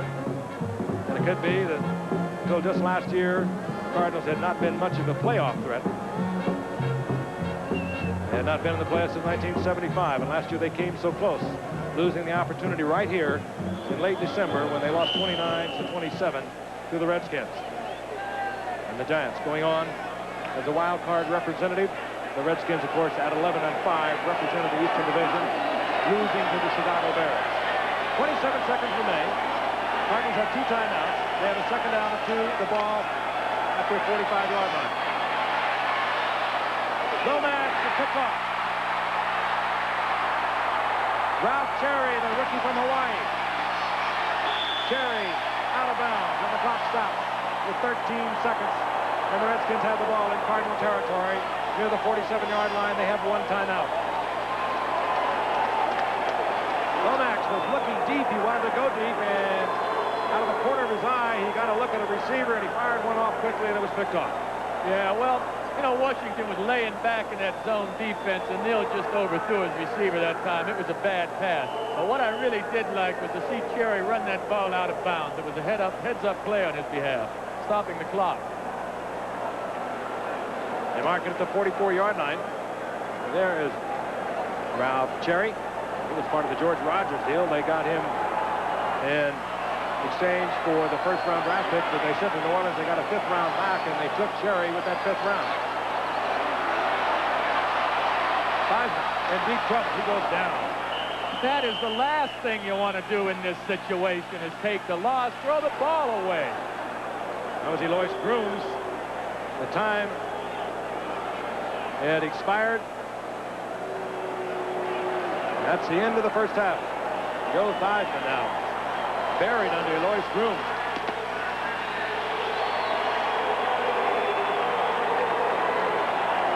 We'll be back with our halftime activities in just a moment. From RFK Stadium, the nation's capital, stay with us. Know me, but I once threw 7 touchdown passes in 1 quarter in a college football game. And last year, I threw for over 4,600 yards in the National Football League. And this year, if things go well, you might get to know me as one of the quarterbacks in this year's Super Bowl. Right in his hands. And if there's an NFL quarterback who certainly shouldn't leave home without it, his name is Neil Lomax of the St. Louis Cardinals. With national attention focused on Dan Marino and Joe Montana, his passing exploits have gone relatively unnoticed. No big deal to him. I don't mind it. You know, I've been asked a lot of times, you know, who do you play for? And I said, I play for the Cardinals. And they say, oh, yeah, didn't you guys win the World Series a couple years ago? At Portland State, obscurity was nothing new to Lomax. Little was known of him until his senior year, and despite establishing 90 NCAA passing records, there were those who had their doubts, including a Green Bay Packer doctor who thought turned-in ankles and flat feet were a liability. The doctor just told the coaching staff that they don't think Lomax could hang around for 3 or 4 years on that AstroTurf. It's going to be bad on his feet, and he can't run after that much time on it. And it was all a surprise to me. I didn't really care. You know, Green Bay kind of gets cold in the wintertime, so I really didn't mind. Undaunted and wearing the number of boyhood idol Bart Starr, Neil became a Cardinal and jumped in flat feet first. I remember my first regular season game very vividly because I had a chance to play opening day at Busch Stadium, sellout crowd, and Jim Hart goes down in the second series of the game. And they look around for the other quarterback, and I'm looking around too, and it was me. So they stuck me in, and you know, Jim got all the work that week. He was preparing for the Dolphins. I just had a clipboard and a baseball hat. That's all I had on. And talk about being nervous. I just felt like Daniel being thrust in the lion's den. The Cardinals lost that game, but now Neil is established and during the season lives in this condominium in the St. Louis suburbs. It's a far cry from the mountains near Portland, where off-season weekends are spent fishing with friends and family. Neil's family grew by 1 last February when he married Lori Exley. Both were concerned that life in St. Louis would mean an end to the privacy they've always known. It's not that bad. I thought it would be terrible. I thought people would be coming up to us at dinner, that they wouldn't leave us alone, but it really hasn't been bad. He's just a normal guy, and I think when people meet him for the first time, they understand that he's not some big football hero. He's a guy. That's a good boy. Come on. Come on. Come on. She sees me like no one else sees me. She sees me in the bad times and the good times. And the people in St. Louis see me as a quarterback, as a football player, and that's so temporary. I think that's the reason why we maintain our home and our family back in Portland, because it's all going to fade away and go away. And what is there to hang on to? If you don't have your family or your wife or somebody to hang on to, you're living an unpeaceful, unhappy life, I think.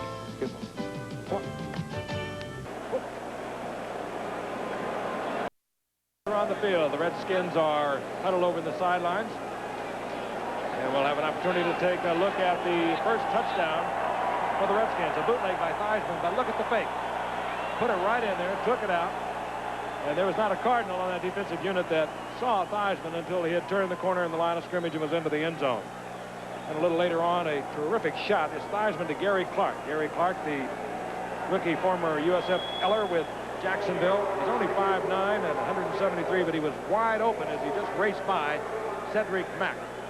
And deep now, as we await the kickoff, is Ken Jenkins.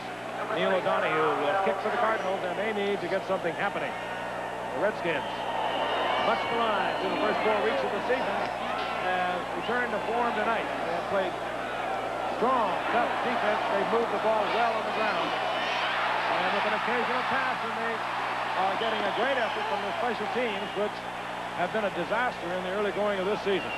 That was O'Donoghue who had to make the stop once again. He's already had to make a stop on a previous kickoff. That was a return of 31 yards by Jenkins. And George Rogers will open at running back for the Redskins here in the second half. Rogers had a very fine first half. Former New Orleans Saint and Heisman Award winner from South Carolina. 60 yards on 13 carries. Theismann, very conservative night, 5 of 8, 44 yards, but the 1 touchdown.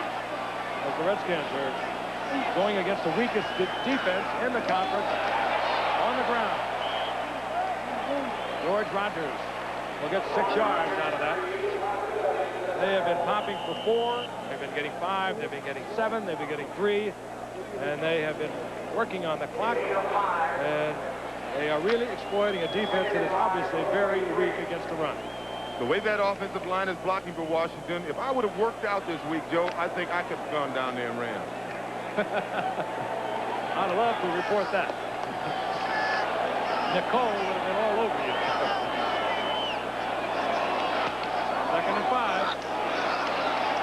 Rogers spins up to the 45-yard line, held short of the first down. It'll be 3rd down and a long 2. Rogers has really been working tonight. 15 carries already, opening moments now of the 3rd quarter. And we will see Riggins come in as he does on the short yardage situation. No, this time he's not. And I guess the Redskins are considering this to be the passing down as they bring in Keith Griffin. He works out of the backfield on the 35. Gary Clark, the extra wide receiver, along with Malcolm Barnwell into the Redskins. Seisman gets the ball to Gary Clark, and Clark has the first down. He's right at midfield. Gary Clark out of James Madison, where he had a tremendous career, small college in Virginia, 155 receptions, 2nd in the nation as a junior with punt returns. And with Jacksonville in his last year, he had 56 receptions. So he may be little in stature, but he plays awfully big. And, of course, has the 1 touchdown from Theismann tonight, 10-yard pass. And he has just given the Redskins the first down at midfield.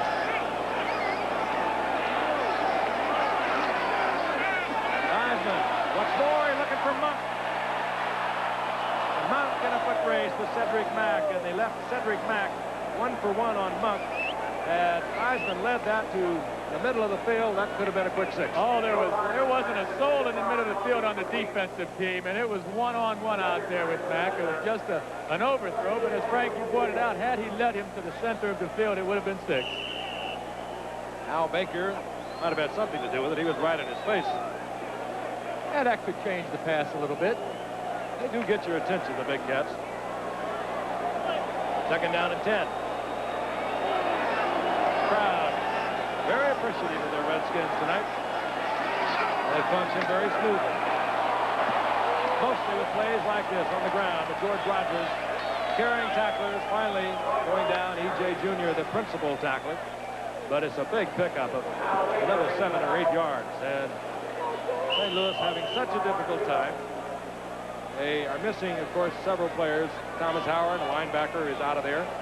He's been replaced by Freddie Joe Nunn, a rookie first-round draft pick linebacker. They've had to move E.J. Jr.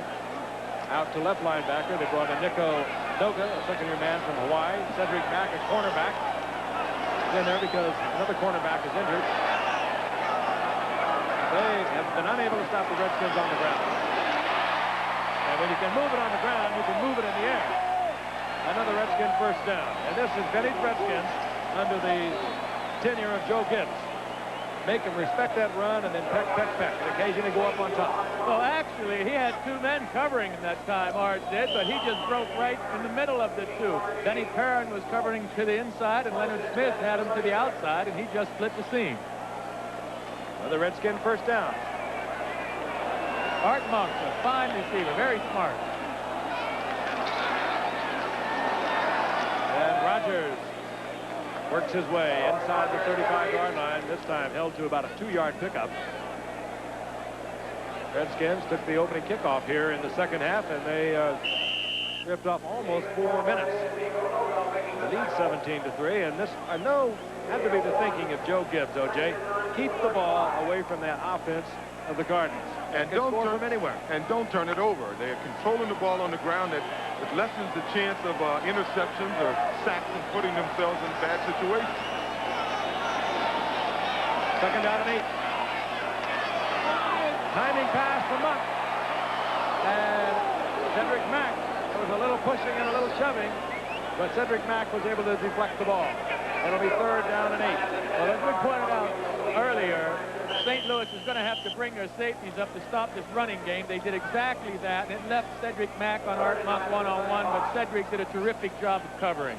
Cedric Excuse me, Joe. Cedric Mack is going to be glad when this one's over. They are picking on him. And that was a good pass, by the way. It was on the money. That was just real good coverage by Cedric Mack. 3rd down and 8. I mentioned before, Cedric Mack, third-year man out of Baylor, is in there because Lionel Washington has a broken fibula, unable to go. Keith Griffin into the lineup on 3rd and 8, the passing down. Heisman. And Didier. Yes, a great catch. A diving catch by Didier. We couldn't see it because of the cameramen. Fine catch. He used to catch so many passes from Neil Lomax at Portland State when they were in college together. Watch his feet. Both of them have to come down inbounds. Timed it out beautifully. A diving catch right in front of, guess who? Cedric Mack. It'll be nightmares for Cedric Mack tonight. They have not given up on him throughout the entire game. They keep coming right back to him. And they keep coming back to Rogers, and he keeps producing. To the 17-yard line. Denny Parent makes the stop.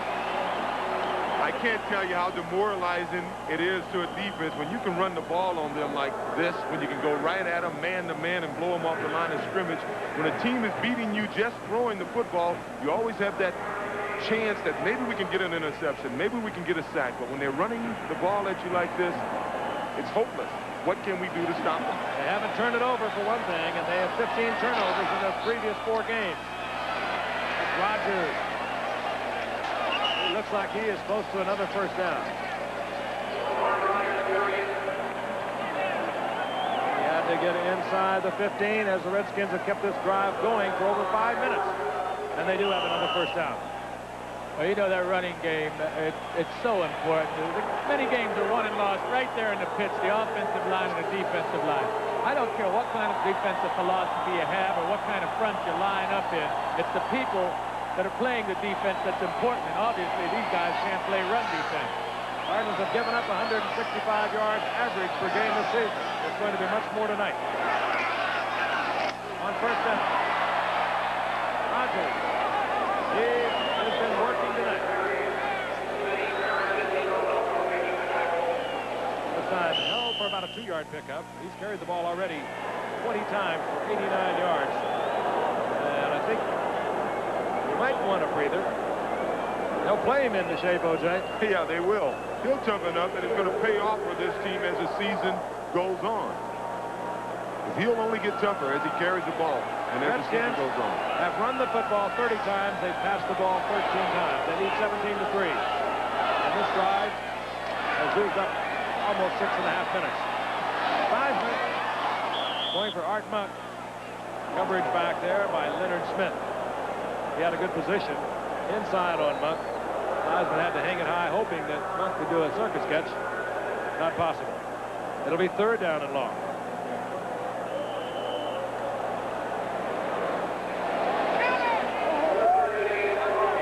Into tonight, had a previous high for numbers of carries of only 15. So they worked him, and we're not even midway yet in the 3rd quarter. Keith Griffin comes in. They like to use Griffin, as I mentioned before, like they used to use Joe Washington so effectively. 3rd and 8. Buys all the time in the world. Grip. Still cannot find the receiver. It'll be 4th down, and nearly a 7-minute drive is going to end up with the Redskins trotting the field goal unit out. Well, that didn't hurt them. Kept St. Louis off the field, and it turned into about a 25-minute half for the St. Louis offense. Joe Theismann has to feel really good about the way his offensive line is blocking for this running game. It really is a pleasure for a quarterback when you have a good running game going. Think about how George Rogers feels about it. Mark Mosley, 29-yard attempt. He's already hit from 33 yards out. 5 of 6 for the season. He's 6 of 7 for the season. And the Redskins move it out to 20. But I think head coach Joe Gibbs, remembering last December and the Cardinals' great comeback in the second half, would have liked very much to get 7 on that drive. Tom Mitchell is back for the Cardinals for the kickoff of Steve Cox. Tom Mitchell has been swarmed all over tonight on the special teams, the kickoff return team of the Redskins. And meanwhile, over the sidelines, the defensive unit is being chatted with, and I don't think it's a very happy little group that's gathered over there. Steve Cox to kick off.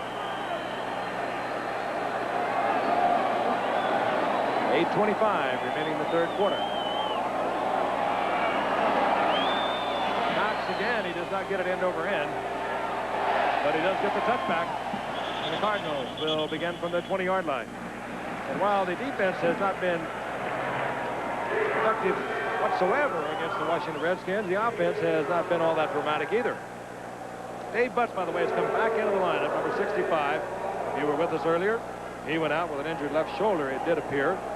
And Vernon Dean, who we were told had what they thought was a minor concussion, cornerback for the Redskins, is also back in the lineup. There he is, number 32. Dave Butts, of course, a familiar Pro Bowl figure wearing number 65. First down, Cardinals. They need the big play. They live by the big play. And that means Lomax and Roy Green. Anderson, he takes little things and turns it into big things. Dave Butts sliding all the way out there defensively for the Redskins. So obviously Butts is all right. Anderson takes it in the flat, gets 7 yards out of it. Well, give him 6 as they mark it now. About the 26-yard line. Dave Butts played out his option with the Cardinals. Tremendous compensation given for him. George Allen gave 2 number 1s and a second round as compensation to the Cardinals after he played out his option in 1974. And he's been well worth it. Second down and 4. Lomax. And he hits Vernon Dean trying to get the ball to Pat Tilley. The pressure was on the Redskins in a blitz. Yeah, but this is what St. Louis needs to do. Throw the ball. That's just abandon the running game at this point. Start passing the ball on every down. And whenever Washington starts playing pass, then come back with the running game. They need to throw the ball.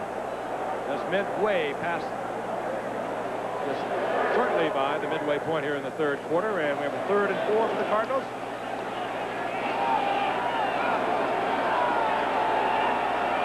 Redskins, defensive unit, and their special teams have come to life tonight here in the nation's capital. From the shotgun. Lomax, and it's J.T. Smith. Smith will have the first down. He's well out over the 40-yard line to the 46 before he's tripped up by Curtis Jordan.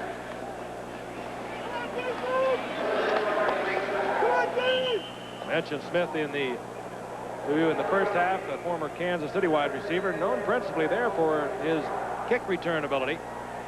Just drove the defender deep back, slid inside. Lomax had the protection he needed. And J.T. Smith gets the first down for the Cardinals. Now Smith will split wide to the right. Tilley and Roy Green both deployed to the left. Lomax, with a lot of time, throws it underneath to Doug Marsh. And the big tight end just booms his way to the 45-yard line, about a yard short of another Cardinal first down. And the Cardinals have a drive of their own underway. Harry Wilburn, a rookie from Mississippi, took on the big tight end. Very clean played game. It's a hard-hitting game. You've been with us. Very few flags tonight. But the Redskins have dominated. They've been able to move the ball on the ground, keep the ball away from the Cardinals' offense. And the defense for the Redskins have also responded, as have the special teams. All the problem areas that they talked about have come to life tonight. Farrell. He will not get the first down. It'll be 3rd down, short yardage. Neil Olkowitz right in there with the middle of that line. Darryl Grant and Dave Butts. Now, if there was ever a down that you can either throw the bomb or throw a medium pass for the first down, I would think that was a down. Yeah, that's what I was saying. Why are they running the ball? They should do what they do best, and that's pass the football. That's the only thing that's going to get them back into this game. Seconds ticking away. We're inside 6 minutes remaining in the third quarter. The Redskins continuing to lead 20-3.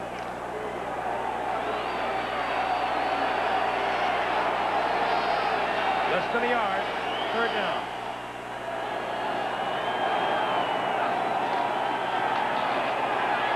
O.J. Anderson. Look out. He breaks it loose. He tore loose from several Redskins at the line of scrimmage, and we told you how powerful he is.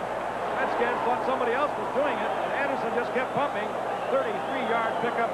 He's inside the 10-yard line of the Redskins, and this time they just went to sleep. A classic case of a running back who has the reputation of being elusive, so you don't think he has the power to run this way. But once again, he's 225 pounds, and he's just a little too big for Darrell Green, who had his hand on him, and Darrell's only about 180 pounds if he's soaking wet. Randy Clark really made a nice block on Neil Olkowitz that time. Big as he is, O.J. Joe, that's fantastic. They didn't have to take him on straight off. And it gives the Cardinals a first down goal to go. Lomax wants it quickly. Oh, kickoff! Mel Kaufman. Lomax put it right into Mel Kaufman's numbers. Roy Green stopped on the pattern. Roy should have kept going. If they don't love their Redskins, listen to them.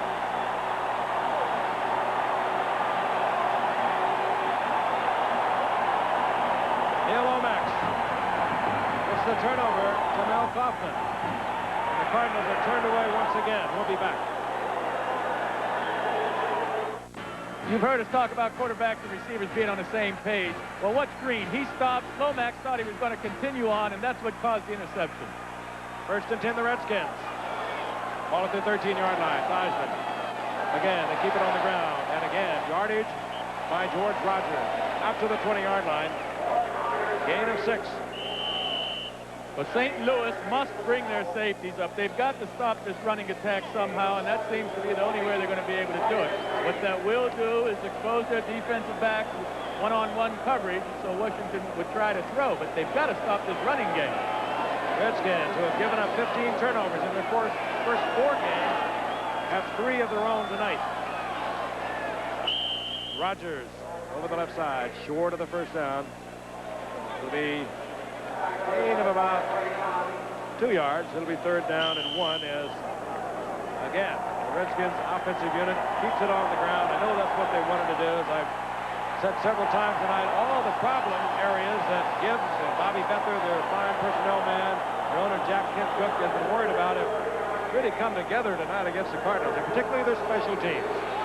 And they're running the football like they like to do. That's Joe Gibbs' offense. Run it before you throw it. And the defense has played superb. Reagan. He probably won't get there, but it's amazing. His advanced years that hold it. He pops it up as Mack runs it down, and they're indicating the Cardinals have the ball. And a Redskin is down injured at the 35-yard line. I thought John was down. Crown can't cause the fumble. No, the ball was coming out on his way down, but that's the same play we saw in the Super Bowl a few years ago. Everybody's stacked in there. If you ever pop it, it's you, and it's a foot race. As you can see, he goes in there trying to get 1 yard here. But he does an excellent job of always keeping his feet moving, and in that case, the hole was just there. Joe, you with your knees could run through that hole, and this is just those 36 years. Cedric Mack that ran him down, pulled the ball out. The Cardinals get it back. They're up about at the 26-yard line. Leonard Smith made the recovery, and we'll look at it from the reverse angle. And watch Cedric Mack get that left arm in there. You take the ball loose right there, just strip it. Yes, sir. Great play by Mack. And then it was Leonard Smith on the recovery. But Big John Riggle was once a 9.6 sprinter, you know, so I guess he assumed he wouldn't get caught. Didier was the injured Redskin. Now he is walking out without assistance, so he appears to be all right. But the Cardinals get another breath of life, as the Redskins would have had another first down deep in Cardinal territory, and they lead 20-3. Didier appears to be all right. He's having a fine year on the receiving end of passes that Theismann has been able to complete. He has not worked well to the outside receivers, but Didier has been the principal receiver. Floyd Peters, the defensive coordinator of this Cardinal team, he can't be happy. He's had some great teams in Detroit, and that goal rush he had in the 49ers, and the Cardinals are just not getting it done defensively here. First and 10, the Cardinals, 26-yard line.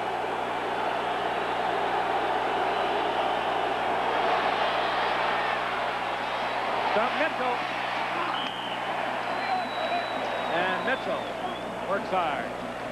He's out to the 31-yard line. That was really a fine play by Neil Lomax. He wanted badly to get downfield, but they had good coverage, and just at the last instant he got the ball to Stump. And that was some really good running by Stump as well. They mark it now back inside the 30-yard line, so it'll be 2nd down and 7. I don't think that interception that Lomax has just had is going to slow him down one bit.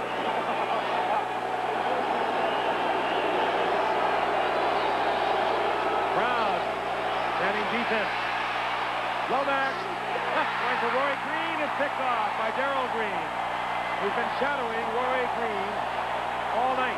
He gets the interception, and it has been a long night for Roy Green, the man the Redskins knew they had to stop, and that, for the Redskins, their 4th turnover of the game. Getting Earl Grant an assist, he hurried Neil Lomax. You have to give a lot of credit to that Washington Redskins defensive line.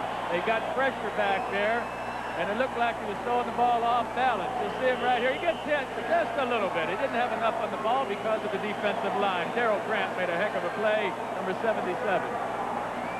And the Redskins have good field position again. They're at their own 49-yard line. 3 interceptions and a fumble recovery for the Redskins on the night. That's the way it's been working against them this season. Heisman wants a bunch. There was a little bit of bumping and shoving deep downfield. Heisman was trying to get it deep to Calvin Muhammad. He was bumping with Wayne Smith. It's incomplete. Well, you know, earlier, I think it was the first half, we were talking about throwing the ball toward the center of the field in that situation, and it had 6. I think Joe this time thought his receiver was going to the inside. He put it to the inside, and the receiver kept to the outside. There's Darrell Green, the number 1 draft pick 3 years ago out of Texas A&M. He was really burned last year by Roy Green in both games, but particularly the last game where Green got 2 touchdown passes and almost pulled that out for the Cardinals in December, and it would have been a playoff win for the Cardinals. That's George Rogers. He never really had his feet under him, and he's held to a yard pickup right at midfield. It'll be 3rd down, long yardage. Well, when you're running the ball so well, I don't know why you throw it on 1st down when the defense cannot stop you from running the football. And with a deep offense that is as explosive as this Cardinal offense is, I would have continued to keep that ball on the ground and, hey, run out for another 6 or 7 minutes off the clock. Yeah, but on 1st down that time, they had the safeties up tighter, and they had one-on-one coverage on the outside, and I'm sure that's what the Redskins were thinking of, trying to hit the big play. Rogers has 100. That's his first 100-yard game since his opener a year ago with New Orleans. And the Redskins, they got a break. They had the ball in good field position, and now they're going to have to punt away to the Cardinals. And Wayne Smith is doing a terrific job covering these receivers. Steve Cox comes on, and J.T. Smith, who's been busy tonight, not only as a receiver, but as a return man, settles in at the 10-yard line. And the former Cleveland Browns was activated this past week with the injury to Jeff Hayes, is on to punt with 1:11 remaining in the 3rd quarter, and the Redskins leading 20-3. This time Cox hits a ditty. Fair catch called for by J.T. Smith, and you'd have to question whether or not he should have left that bound. It perhaps would have gone into the end zone. He takes it at the 6-yard line of the Cardinals. Once again, begin their possession deep in their own territory. We'll be right back. John Riggins on the sideline. That one is 14th year, old teammate of my new teammate, Joe Namath, here in the booth. He's a different one. Used to wear that mohawk haircut. Always just a little off stride. Had himself a very interesting offseason as the Cardinals in 1st and 10 from their own 7. Get it out to the shadow of their goalpost as they go to the tight end, Doug Marsh, and he'll have a 1st down out over the 20-yard line. Neil Olkowitz made the stop. Cardinals scheduled to, originally had been scheduled to play Philadelphia Sunday at home. That game has been moved because of the National League Baseball playoffs, the possibility that St. Louis Busch Stadium might be occupied, so they will be at Philadelphia this coming Sunday, and the game that was scheduled to be on the road on the 17th will be played in St. Louis, alerting you St. Louis Cardinal fans. 1st down, Cardinals. 25 seconds remaining in the 3rd quarter. Lomax, pressure, but he gets it off to Marsh, and Marsh will have another 1st down. And you work that tight end, you work the tight end, particularly when they are releasing and covering him with a linebacker as they had been, Doug Marsh with Mel Coughlin. Yeah, he's just finding the hole in the defense. Olkowitz and Kaufman getting right in the middle of it, too, because Washington's playing zone defense. There it is, the end of the third quarter. The Redskins dominating on the ground. They lead 20-3, and we'll be back at RFK Stadium after this from our station. This was what was happening to the Redskins in their first 4 games. The Cardinals' drives all starting, well, the deepest they've been has been their own 26-yard line. The special teams of the Redskins left the opponents run back kickoffs averaging 37 yards a kickoff return up until tonight. They have turned it around here in Washington, at least for tonight. Washington again, 1-3 in the National Football Conference Eastern Division. The Cards are 3-1. Of course, the Cowboys are on top with a 4-1 record. On first down, Lomax tries to get it in to J.T. Smith, and there will be a pass interference call, I do believe, against Barry Wilburn, stepping in front and preventing J.T.'s route to the ball. You see Wilburn, the rookie from Mississippi, gets that right hand in there pretty good. There it is. He just wouldn't let him in there. Number 45 defense, first down. That's the first penalty against Washington tonight. That's first down is up near midfield. Seems to be the only pattern the Cardinals have been successful with here tonight. The guys going 15 yards downfield and coming across the field. They haven't really been successful throwing the ball up at all, or for that matter, out that much. Roy Green has caught 2 passes for 37 yards tonight, and he fumbled one of them. Lomax almost has the jersey ripped off, but the man was wide open, Doug Marsh, and he couldn't get it there. That might have inhibited his arm just a little bit. He was in the grasp of Charles Mann momentarily. He almost took his jersey off. It'll be second down and 10. The reason he was open is Curtis Jordan, the free safety, was helping out on the other side of the field, and that left the middle wide open, and Neil Olkowitz, the middle linebacker, had Marsh one-on-one. That's a pretty tough call for a linebacker to cover a tight end that deep one-on-one. Saw the numbers on Lomax on the night. Keep in mind that he threw for 468 yards last December. Interesting turnaround tonight. Second down and 10. There was movement, yeah, and that will probably work against the Redskins. The right tackle, Judy Robbins, trying to set up for Charles Mann. Had moved. I don't know what Encroachment, 71 defense. Oh, Charles Mann tried to steal that. There was movement on the part of Judy Robbins. But Mann is going to get the penalty. Once again, a reminder, college football coming your way this Saturday. Pair of unbeaten powers. Joe Paterno's Nittany Lions of Penn State going against young Ray Perkins. Alabama Crimson Tide. Penn State ranked 6th in the nation. Alabama 8th in the nation. You'll see it live here on ABC, 3 o'clock Eastern Time from State College, Pennsylvania. CFA college football. It's second down and 5.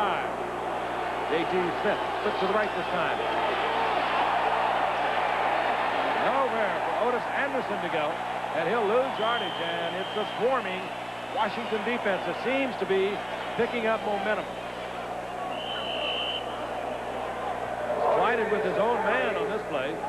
Take a look at it. They're trying to do a little cross block in there. The hole appeared as if it was there, but they were stunning up front.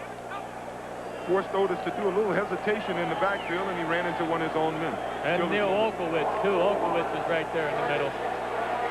From second and 5, the Cardinals now look over a third down and 7. Redskins showing blitz, but they get out of it. Lomax trying to get it to Roy Green, who's bitterly complaining that he was held. And a flag comes down late. Roy Green, I do believe, was held. Flag came late after Roy Green was jumping up and down. Mel Kaufman was bumping and pushing. Let's take a look. Roy Green, number 81.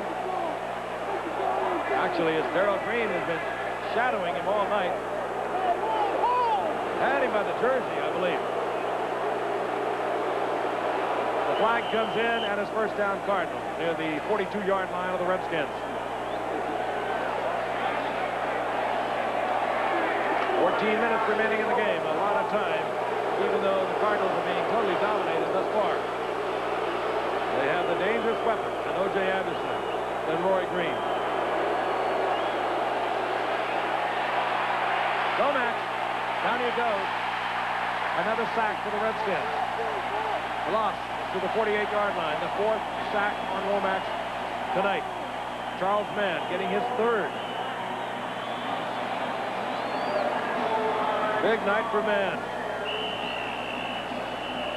Became a starter last year. Got in the lineup when Todd Liebenstein had an injury.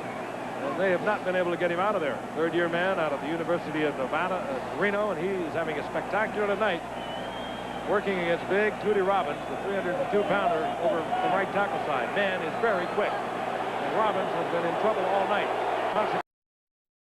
The Rocks to Brennan. 1st down and 10, the Redskins. Their own 17-yard line. Rogers, he has worked and worked tonight. Cardinals saying they got the ball. Yes, they do. Couldn't see it from our side of the field. Rogers pops it up, and the Cardinals will have it inside the Redskins' 20-yard line. Look at it from the reverse angle. Here's the handoff. Rogers will be coming right at you. Big George has not noticed. No, the hand from Al Baker. Al Bubba Baker just ripped it out, and the Cardinals get their first turnover of the night. 2nd turnover of the night. But it's inside the 20-yard line of the Redskins.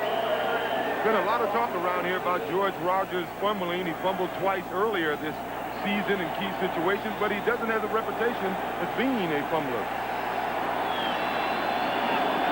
Capacity crowd in the stadium, they're all on their feet.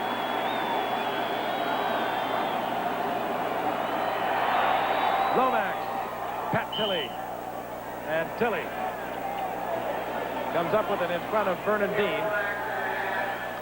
Very close to another 1st down. Tilley limping slightly. Tilley just short of the 1st down by about a yard. And there is big Bubba Baker.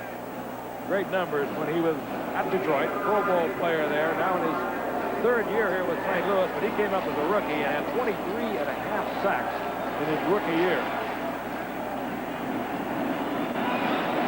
2nd down, less than a yard for the 1st down. Could be a waste down for Lomax. He may try to get it in the end zone. They'll give it to O.J. Anderson. That's how you get it in the end zone. Doug Morris with a key block. And Anderson turned that corner and turned it on. And the complexion of this game changes with 11:49 remaining. And you said it, Frank. Doug Marsh got on his man. He stayed on him. He didn't let the pursuit get around him. Watch number 80 out there. And all Otis had to do is just swing the run out, keep it outside. But number 80, he stayed on his man, and he kept the pursuit from getting outside. Millard should never allow that to happen. But it was a good block. Neil O'Donohue for the conversion. Scott Brunner places it down, and the Cardinals have drawn to within 10. 11:49 remaining. There's O.J. Anderson. He's worked hard tonight. We'll be right back. 10:49 remaining in the game between the Cardinals and the Washington Redskins. The Cardinals are 3-1 in the NFC Eastern Division. The Redskins are 1-3. The Redskins have dominated tonight with special teams, with offense, with defense. But now they have turned it over twice, and the Cardinals trail by 10, 20-10. And they are set to kick off. A quick look at Coach Jim Hanifin. There's Ken Jenkins deep for the Washington Redskins, and I'm sure on the sidelines they're wondering, are we going to get back into that situation where the turnovers are going to plague us once again, as they have through the first 4 games of the season. Jenkins from the 12-yard line. And he's whacked at the 25. He gets out to the 27-yard line. And out comes a very busy Washington offensive unit. And if they're not in great shape, they must certainly be wearing down. It is much more difficult to run block than it is to pass block. You seldom ever get a breather. And you're pulling. And you're going to find out about the Redskins' conditioning here in the final 11.5 minutes. They have dominated. The ball being moved on the ground almost at will. Rogers. The ball is loose again. Rogers turns it loose once again, and You know, once you get a reputation of bumping up the ball, everyone's going to be pulling, trying to get it out of there. I think the problem is he hasn't worked this hard in 2 years, and he just may be tired because in the past he's carried the ball an awful lot down in New Orleans and when he was in college, and he never had the reputation of being a fumbler, and somehow he's developed one here in Washington. Don Warren covered it for the Redskins, and he does look very tired. George Rogers has worked hard. Riggins is in. Second down and 7. Theismann. Hartman in front of Cedric Mack. They have picked on Mack all night long. He's made some good plays, but they have really worked on him. First down, Redskins. Riggins, we know, seldom fumbles the football. Has a remarkable history of holding on to the football, but he fumbled once today. You know, John was running for a touchdown that time, and I think he was just waving his arms a little more, being out in the open more than he normally does. Lapping him around, trying to get extra yardage. Near the 38-yard line of the Redskins, first and 10. Down goes Riggins. He'll lose a yard. Duda there defensively, and Curtis Greer. What's interesting, you were wondering about the conditioning of this Washington offensive line. Normally a good running team will wear down the defense, and as successful as Washington has been running this ball tonight, you would think that the Cardinals would have got a little tired. Well, they weren't tackling anybody doing all those drives. Second down and 11. Keith Griffin is in, number 35. Draw play to Griffin. And Griffin is hit at the 43-yard line, dropped well short of the first down. It'll be third down and 4, keeping the Redskins in the passing down. It was Freddie Joe Nunn, the rookie first-round pick from Mississippi, and Benny Parra defensively there for the Cardinals. Third down, long 4. Nunn, who is filled in for Thomas Howard at their right cornerback spot, or right linebacker spot, has ended tonight as one of the leading tacklers for the Cardinals. They have high hopes for his future.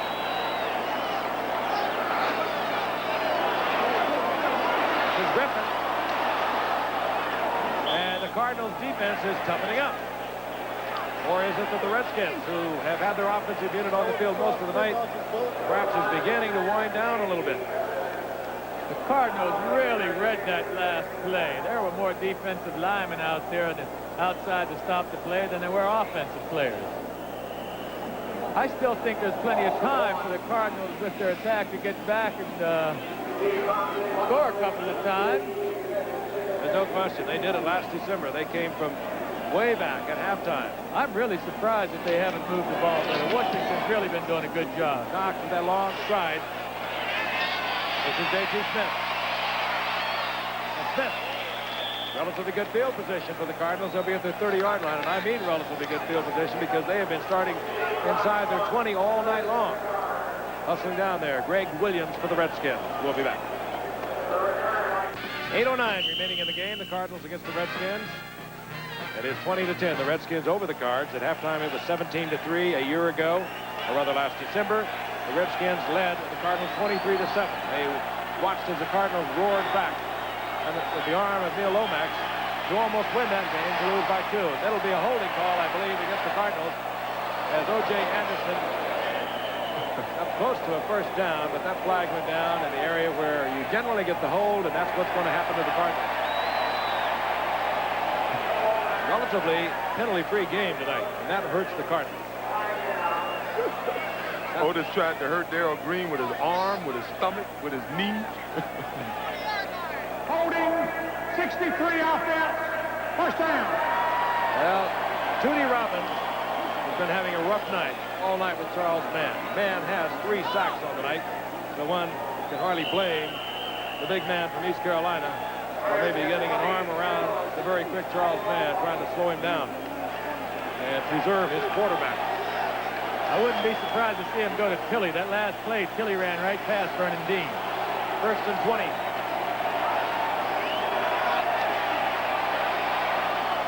Underneath to Doug Marsh. Ball is loose, but they say no. Tony Peters picks it up. Tony Peters hit Doug Marsh, and it's Vernon Dean who takes a stroll into the end zone. That pass incomplete. J.T. Smith back into the lineup. Son Mitchell comes in with Otis Anderson. And Neil Lomax has a problem. Second down and 20. Again, the Redskins like to show blitz. They've shown it several times tonight, but they've always dropped out of it, preferring to go with the coverage. This time they bring it. And Lomax in trouble. And it's man once again and picked off. Deep downfield was Rich Malott. The fourth interception. Lomax was hit once again by Charles Mann, and he is in obvious pain, holding that left shoulder. He was off balance when he went down in the arms of Charles Mann, who goes 6'6" and 260. The Redskins have the football back. What he was trying to do is get the ball to Stump Mitchell that got behind the lot, but he didn't get enough air under the ball. He should have threw it up and over. Well, he looks like he's been in an auto wreck. Tad has been coming out all night.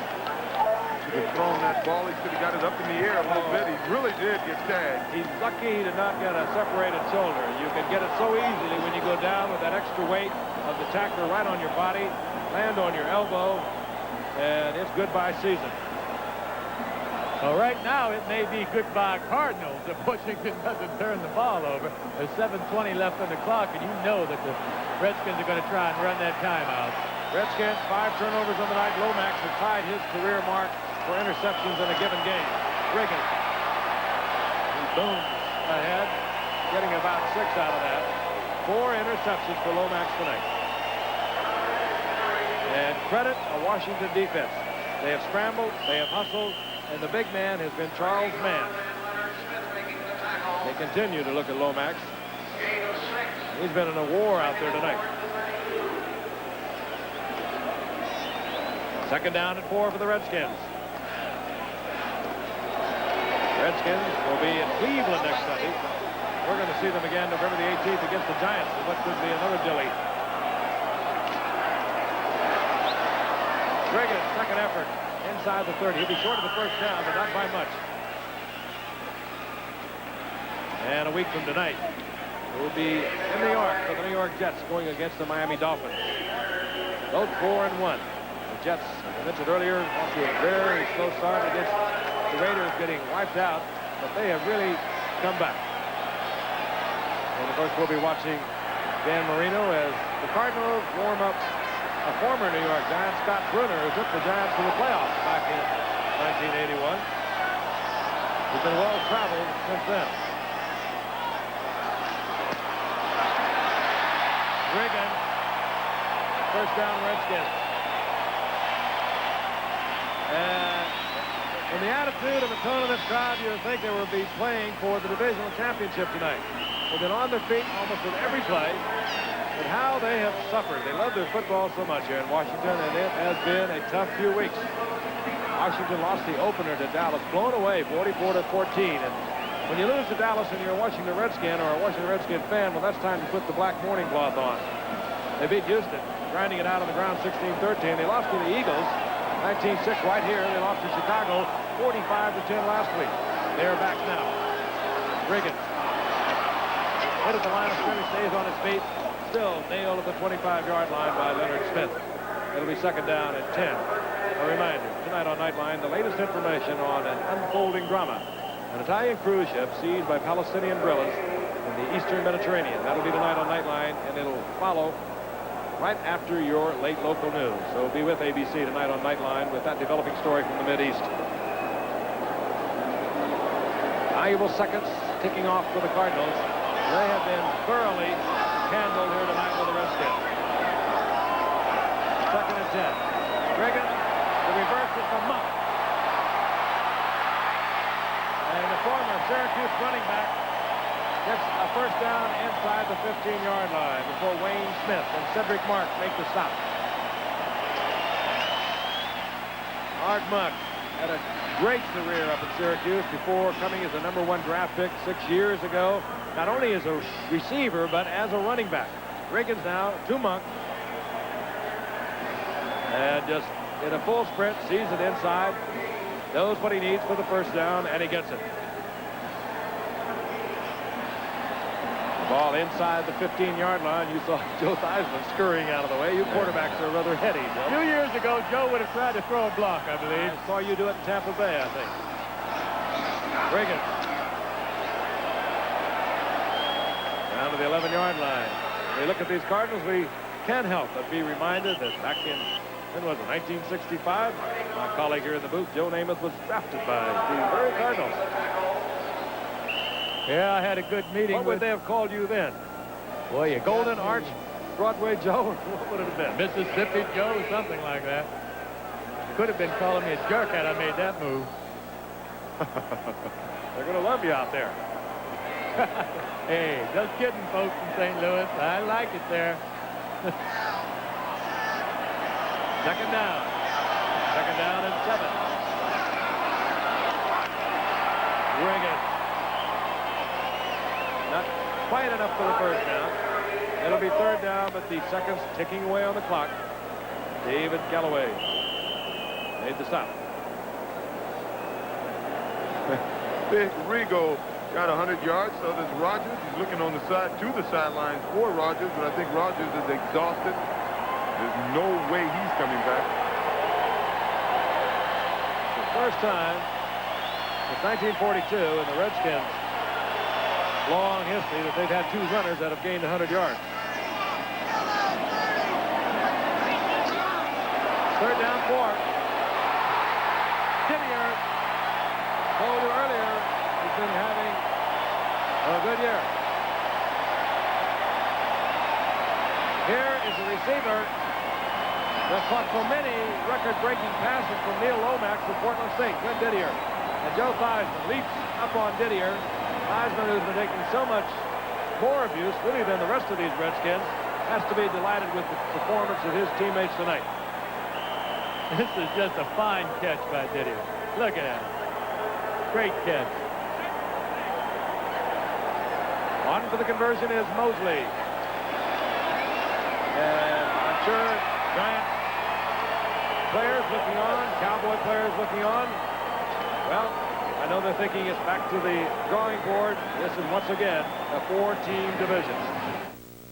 If mistake. Cardinals, Steve Cox to kick off, and we're going to see Scott Brunner. Neil Lomax is on the sidelines. I don't think he is seriously damaged. They're trying to get a report. But right now we'll look at Scott Brunner. Came up with the Giants. Had a couple of big years. Between 80 and 83. 81, he took the Giants to the playoffs. They lost to the San Francisco 49ers. The 49ers went on that year to win the Super Bowl. Steve Cox puts it up high. Mitchell lets it bounce off his leg, and it goes out of bounds, and the Red Cardinals will be deep in their own territory for Scott Brunner. Over his career, he's thrown for just about 49%, 28 touchdowns, 48 interceptions. Giants traded him to Denver in '84, and he was hurt throughout the entire season last year. They traded him up to Green Bay, and the Cardinals, feeling a necessity to get a experienced backup quarterback to Neil Lomax, traded for him in August. So here is Scott Brunner out of Delaware. And he is in a very difficult situation. A lot of Redskins defensive linemen are thinking about statistics and contracts to write in bonuses for sacks.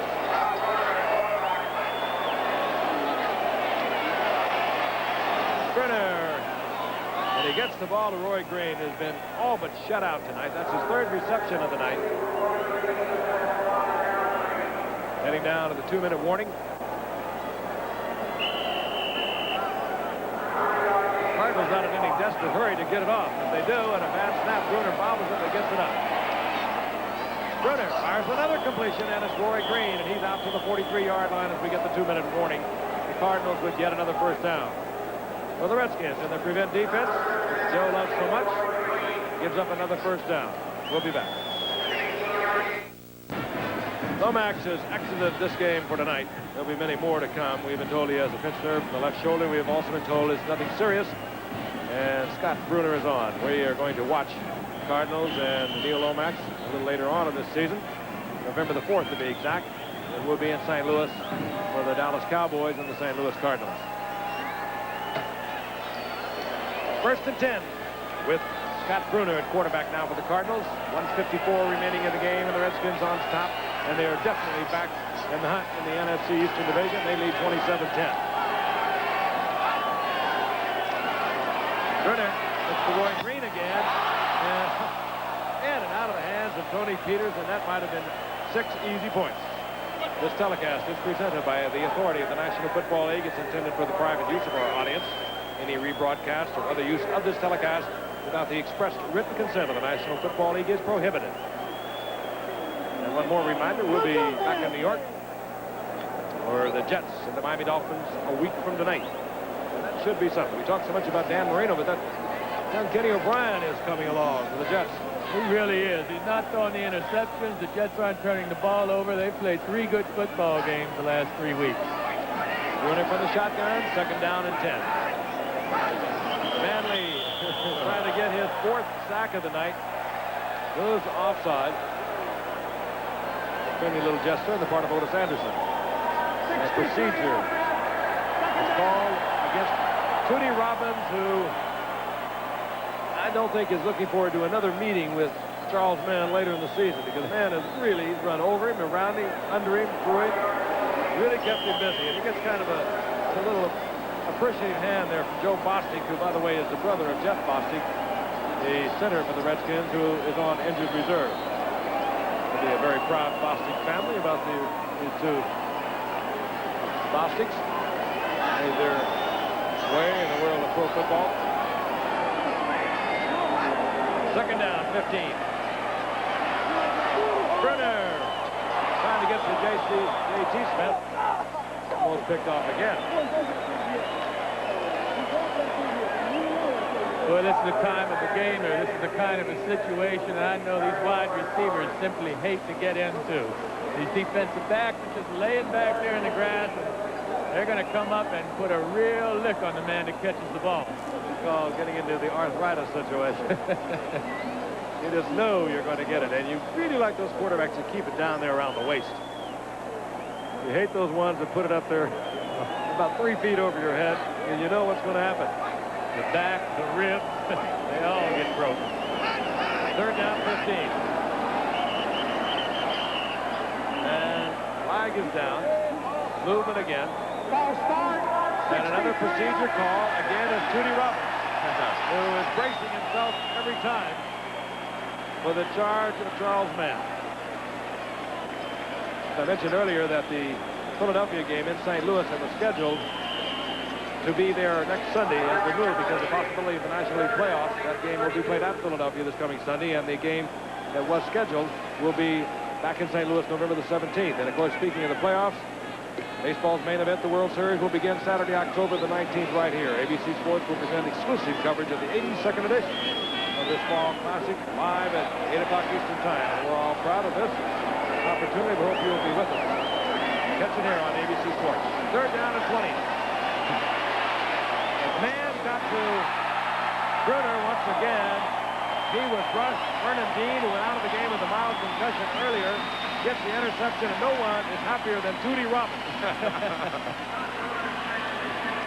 Charles Mann has made a career out of Robbins today.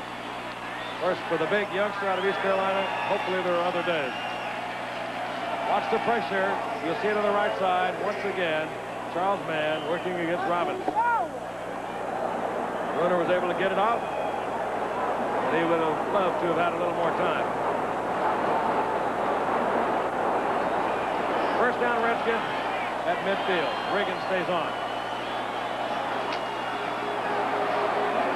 And you hear the hoots of the diesel horn out of the crowd now as filed out, securing the knowledge the Redskins are back and they are going to have a big victory over the St. Louis Cardinals. Reagan booms for 5. It'll be 2nd down and 5. Big night offensively for the Redskins on the ground. Joe Theismann directing the attack. Not spectacular. He didn't have to be. 11 of 20, 91 yards. 1 touchdown, no interceptions. But the offensive line has to be congratulated, and the defense has been very opportunistic. 4 interceptions of Neil Lomax, and their special teams has improved dramatically. As Theismann drops to his knee. And under the new rule, you don't even have to touch the quarterback this year. Those are the standings. The Cowboys, with a 1-point victory over the Giants last night, are 4-1 atop of this division. The Giants, Cardinals are locked up at 3-2. Washington at 2-3. And still a big season coming up. We have the Giants coming here later in the season to play the Washington Redskins. We have the Dallas Cowboys November the 4th going into St. Louis. And what has turned into one of the tougher divisions in the NFL today. And we'll be keeping abreast of it as the season progresses. Reagan's on the night, 103 yards. All is well in the nation's capital. All is well with Joe Gibbs, who in his first year dropped 5 in a row. They finished 8-8 that year, and they've been in the Super Bowl 2 out of the last 3 years. Once again, the final score is Washington 27, St. Louis 10. This ABC Sports exclusive has been brought to you by Pontiac, America's road car company. Pontiac, we build excitement. And by Light Beer from Miller, everything you've always wanted in a beer and less. Stay tuned for ABC News Nightline following your late local news as we continue our coverage of the crisis in the Middle East. Most of you on the West Coast, stay tuned for Hardcastle and McCormick. Travel arrangements made through, and a promotion to be paid by United Airlines. United is the only airline to serve all 50 states. This has been a presentation of ABC Sports, recognized around the world as the leader in sports television. We'll see you next Monday night from New York. It'll be the Jets and the Dolphins. Thanks for being with us.